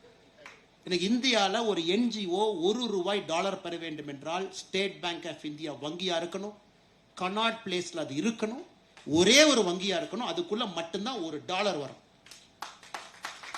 யாராவது சொல்லுவாங்க இல்லைங்களா, தம்பி லட்டுல வச்ச நினைச்சியா, நான் நட்டுல வச்சேன் அப்படிமா. அதனால இந்த அளவுக்கு டீப் திங்கராக இருக்கக்கூடிய மோடியை வந்து அசைச்சு பார்த்துட முடியுங்களா? இந்த அளவுக்கு யோசிக்கிறோட எலெக்ஷன் பத்தி யோசிக்க மாட்டாருங்களா? அதனால் அவர் எந்த முடிவெடுத்தாலும் அது சரியாக இருக்கும். அது கட்சி தொண்டர்களாக நாங்க அதை நம்புறோம். என்ன முடிவெடுத்தாலும் ஷார்ட் டேர்ம் பெயின், அது லாங் டேர்ம் சக்சஸ். நாட்டு மக்களாக எந்த முடிவெடுத்தாலும் சரியா இருக்குங்கிற ஒற்றை நம்பிக்கை, அவ்வளவுதான். ஏன்னா உங்களையும் நாங்க டெஸ்ட் பண்ணிருக்காரு மோடிஜி, சாதாரணமா பண்ணல, டெஸ்ட் பண்ணிருக்காரு. டிமானிட்டைசேஷன் கொஞ்சம் சிரமம் தான், எஸ், பட் லார்ஜர் கெயின் பண்ணி ஆகணும். எத்தனையோ விஷயங்கள், டாக்ஸேஷன் பேஸ், இன்னைக்கு இருக்கக்கூடிய விஷயங்கள், ஜிஎஸ்டி வரி குறைப்பு, எங்கெல்லாம் நமக்கு வந்து ரிலீஃப் கொடுக்கணுமோ கரெக்டா கொடுத்துருவார். இல்லைங்க கொஞ்சம் டாக்ஸ் மிடில் கிளாஸ் கட்டுற மாதிரி இருக்கே, ஒன்னு இல்லாமா, சரிப்பா 12 லட்சம் வரை கட்டாதீங்க, அப்பா சந்தோஷம், சூப்பர். எத்தனை பேருக்கு தெரியும் 12 லட்சம் ரூபா வரைக்கும் நீங்க டாக்ஸ் கட்டாதீங்கன்னு சொன்னனால 90% நம்ம டாக்ஸ் பேஸ் இறந்துட்டோம். 90% we have lost tax base overnight. 90% GST சேஞ்ச்னால ஒரு 45,000 கோடி ரூபாய் அரசுக்கு இழப்பு. இழப்புன்னு சொல்றதை விட மோடிஜி இன்வெஸ்ட்மெண்டா பாக்குறாரு, ஃபைன். அது திரும்ப இன்ஃபார்மல் எக்கானமி இல்ல ஃபார்மல் எக்கானமி உள்ளதான வரப்போகுது. அதனால் மோடிஜியை பொறுத்தவரை எந்த அளவுக்கு நம்மளை கொண்டு போகணும், எல்லாமே நாட்டு நலனுக்காக. எப்ப அந்த லீக் வால்வை கொஞ்சம் ரிலீஸ் பண்ணணும், எப்ப நம்மளைய புஷ் பண்ணணும். இந்த சுதந்திர தின உரை பார்த்தீங்கன்னா கடைசி ஒரே நிமிஷம் அவர் பேசுவதெல்லாம் சாதாரணமா பேசுறீங்க. First independence day speech 2014 toilet கட்டணும். இப்பதான் உட்காந்து 2 ஸ்பீச் பார்த்துட்டு இருந்தாங்க, சும்மா ஒரு ஆசையா பார்த்து. 2014 டாய்லெட் கட்டணும்.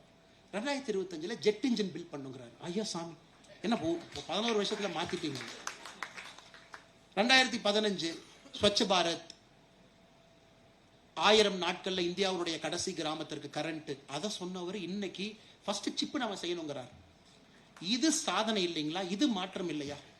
11 ஆண்டுகள்ல டாய்லெட்டை பத்தி பேசிக் கொண்டிருந்தக்கூடிய இந்தியா உண்மையாலும் 11 கோடி பேருக்கு டாய்லெட் வேச்சு. திராவிட மாடல் ஆட்சி என்று சொல்லக்கூடிய தமிழகத்துல 52 லட்சம் புதிய டாய்லெட் கட்டியிருக்கோம். 52 lakh இந்த ஸ்டேட்ல. பெரிய industrial state, second largest economy after Maharashtra. இத்தனை அவங்க சொன்னாலும் 52 லட்சம் தாய்மார்கள் டாய்லெட் இல்லாம பொதுவெளிக்கு போனா நம்ம ஊர்ல கட்டியிருக்கோம். ஆனா இன்னைக்கு சிப்பாக, அதை வந்து செமிகண்டக்டராக, அதை வந்து நம்ம ஜெட் இன்ஜினாக, ஒரு டெவலப்மெண்டாக, பொருளாதாரமாக நம்மளை பேச வைத்திருக்கின்றார் என்றால் சாதாரண வேலை இல்லை. கடைசியா ஒன்ன சொல்லி முடிச்சுக்கிறாங்க, கடைசி ஒரே நிமிஷம். ஏன்னா நம்ம ஜெனரல் அரசியல் மேடையில் அதை பேச மாட்டோம், அதற்கான அது பேசவும் கூடாது. அது மேடை வேறு மேடை. அது எதிர்கட்சி நண்பர்கள் பதில் சொல்லுவோம், நம்மளுடைய கட்சியை பத்தி சொல்லுவோம், ஆட்சியை பத்தி சொல்லுவோம். மா ஜெடோங் சைனாவுடைய முதல் கம்யூனிஸ்ட் தலைவர் 1949. இந்த அமெரிக்காக்காரனுக்கு பார்த்தீங்கன்னா என்னடா அந்த சைனாக்காரன் கையிலேயே மாட்ட மாட்டான், எப்படியாச்சும் அவனை பிடிக்கணும். ஏன்னா 72 தான் சைனா ஓப்பன் ஆச்சு. அப்ப ஃபர்ஸ்ட் அமெரிக்கா இன்ஃபார்மலா அந்த மா ஜெடோங்கிட்ட பேச போறாங்க. டே நீ எங்கிட்ட வரலினா உருட்டி மிரட்டி கொன்றுவோம் உன்னை சைனாவை அப்படின்னு. 55, 56, 57 கிசிஞ்சருடைய ஆரம்ப காலம். அப்போ ஒரு அமெரிக்காக்காரர் மா ஜெடோங் கிசிஞ்சர் புக்ல எழுதுறாரு, டிப்ளமசி அப்படிங்கிற புத்தகத்தில் எழுதுறாரு. எங்களுக்கு ஒண்ணுமே புரியல இந்த மா ஜெடோங் யாருன்னு. போய் மீட்டிங்ல உட்கார்ந்தா என்ன சொல்றாருன்னா, சரிடா என்னை மிரட்டி பாக்குறியா, அதெல்லாம் பயப்பட மாட்டேன். ஏன்னா உடைய ஆட்டம் பாம்பு இருக்க மேல போட்டுருவியா, அப்ப சைனாட்ட ஆட்டம் பாம்பு இல்லாத காரணம். சரி எத்தனை பேர்த்த கொள்ளுவ, அவனே அமெரிக்கன் டிப்ளமேட்ஸ் பார்க்குறாங்க, என்ன இப்படிலாம் பேசுறாரு. சரி, நீ ஆட்டம் பாம் போட்டு ஒரு 100 மில்லியனை கொல்லுவியா? என் சைனாக்காரன் 100 மில்லியனை கொன்றுவியா? நீ சைனாவுடைய தலைவர் அமெரிக்கன் நெகோசியேட்டர்கிட்ட பேசுறாரு, இன்ஃபார்மல், இப்போ டாக்குமெண்டட். நீ 100 மில்லியன்னா 10 கோடி பேர்த்த கொல்லுவியா? சரி வச்சுக்க. நான் மைக்கில் வந்து என்ன சொல்லுவேன்னா, என்னோட தாய்மார்கள் சகோதரிட்ட சொல்லுவேன், எல்லாரும் 3 குழந்தை பெற்றுக்குங்கன்னு சொல்லுவேன். 40 வருஷத்துல இன்னும் 400 மில்லியன் 40 crore உங்கள்கிட்ட வந்து நிற்பேன். நீ என்ன பண்ணுவேன்? ஹைட்ரஜன் பாம் கொண்டு வந்து மறுபடியும் கொல்லுவியா? மறுபடியும் என் சகோதரிட்ட சொல்லுவேன், 3 குழந்தைங்க பெற்றுக்குங்க. என்னை நீ ஆட்டி அசைச்செல்லாம் பார்த்துட முடியாது. இது 1000 ஆண்டுகள் பாரம்பரியம் இருக்கக்கூடிய ஒரு நாடு. அதனால நீ பவர் இருக்க. இன்னைக்கு நான் ஏழை நாடாக இருக்கலாம், நீ வந்து மிரட்டி பார்த்து என்கிட்ட வேலை பார்க்கலாம் நீ நினைச்சின்னா, மாசிடம் இருக்கும் வரை கம்யூனிஸ்ட் சைனால நான் விட மாட்டேங்கிறார். அதை கிசிஞ்சர் மிக அற்புதமாக எழுதுறாரு. இந்த மாதிரி தலைவர்கள்ட்ட போய் நாங்கள் தலையை போய் இடிச்சு நாங்கள் பண்ண பஞ்சாயத்து இருக்கேன். அவர்கிட்ட பேசி பேசி 56லேருந்து பேசி 72 தான் கதவை திறந்து வா 2000 டிப்ளமேட் வச்சுக்கலான்னு சொன்னார். ஸோ சில தலைவர்கள் அந்த மாதிரி தலைவர்கள் தான். மாசிடாங் அவர்கள் இறந்த பிறகு இன்னைக்கு தான் அமெரிக்கா அதை ரிலீஸே பண்ற டாக்குமெண்ட், அதை கிசிஞ்சர் அவருடைய புத்தகத்தில் அந்த கான்வர்சேஷன்ல எழுதுறாரு. அதனால மோடிஜி அவர்கள் இந்த மாதிரி 1000 செஞ்சிருப்பாரு, நமக்கு இன்னைக்கு தெரியாது, 20 ஆண்டுகள் கழிச்சு தெரியும். அன்னைக்கு அடுத்த தலைமுறை அவரை இன்னும் வேறு விதத்தில் கொண்டாடும். இன்னைக்கு நம்ம ஒரு பார்வை தாங்க, ஒரு பார்வை தான் பேசணும். இன்னும் ஒரு மிகப்பெரிய பார்வை வெளியே இருக்கும், சீக்கிரட்டா இருக்கும், கிளாசிஃபைடா இருக்கும், நமக்கு தெரியாது. அன்னைக்கு பார்க்கும் பொழுது சரித்திரம் இன்னும் சிறப்பாக, இன்னும் விஸ்தாரமாக, இன்னும் பிரம்மாண்டமாக மோடி அவர்களை பற்றி எழுதும், பாரதத்தை பற்றி எழுதும். அந்த காலத்தில் யோக புருஷனுடைய வாழ்க்கையில நாம் எல்லோரும் சேர்ந்து வாழ்ந்து கொண்டிருக்கின்றோம். நல்ல மனிதர்களாக, நல்ல குடிமக்களாக நாமும் நம்மளால முடிஞ்சதெல்லாம் செய்வோம். இதுல சில பேர் குழந்தைங்க இருப்பீங்க, நானும் மோடி மாதிரி வரணும், அந்த குவாலிட்டிஸை தயவு செஞ்சு கத்துக்குங்க. அண்ணன் சொன்னார், அரசியல்ல இன்டெகிரிட்டி, கர்ம வீரர் காமராஜர் ஐயா மாதிரி சில நபர்களுக்கு மட்டும்தான் இருக்கு, மோடி அவர்களுக்கு இருக்கு. குழந்தைங்களுக்கு சொல்லிக் கொடுங்க, பப்ளிக் சர்வீஸ் டேஸ்ட்டை கொஞ்சம் கொடுங்க. அதெல்லாம் நாம் பாடமாக எடுத்துக்கொள்ள வேண்டும். காரணம், ஒரு யுக புருஷனுக்கு பிறகு அடுத்து வரக்கூடிய தலைவர்கள் இத்தனை காலமாக உலக அரசியலை பார்க்கும் பொழுது அது தடுமாற்றம் தான். ஆனா எனக்கு நம்பிக்கை இருக்கிறது, மோடி அவர்கள் பாரதிய ஜனதா கட்சியில நெக்ஸ்ட் லெவல் டேலண்ட் லீடர்ஷிப், இது வெரி இம்பார்ட்டன்ட். ஒரு பொலிட்டிக்கல் லீடர் அவங்க மட்டும் அப்படியே ஜெயிச்சுட்டு சூப்பர் அப்படின்னு கை காட்டிட்டு போயிட்டு அடுத்து நீங்க சக்சஸரை ரெடி பண்ணல அப்படின்னா பெரிய தவறாக போய்விடும். இப்படிதான் பல நாடுகள் கீழே விழுந்திருக்கு. என்னை பொறுத்தவரை Modiji's greatest achievement will be, அவர் சக்சஸரை அவரை விட பெட்டராக இருக்க வேண்டும் என்று இப்பவே உருவாக்க ஆரம்பிச்சிருப்பார். அது மோடிஜியினுடைய சிந்தனை. அது நாம் நாட்டு மக்கள் பொறுத்தவரை தைரியமா சந்தோஷமா இருக்கலாம். we have a good leadership pipeline. நான் நாட்டை எடுத்து செல்வதற்காக சாயங்கால நேரத்தில் இனிமையான மாலை பொழுதுல மிகச் சிறப்பான இந்த விழாவிற்கு வந்திருக்கக்கூடிய எல்லா அன்பு பொதுமக்களுக்கும் பத்திரிகை நண்பர்களுக்கும் மறுபடியும் என்னுடைய வணக்கத்தை தெரிவித்துக் கொள்கின்றேன். நன்றி, வணக்கம். பாரத் மாதா கி ஜெய்.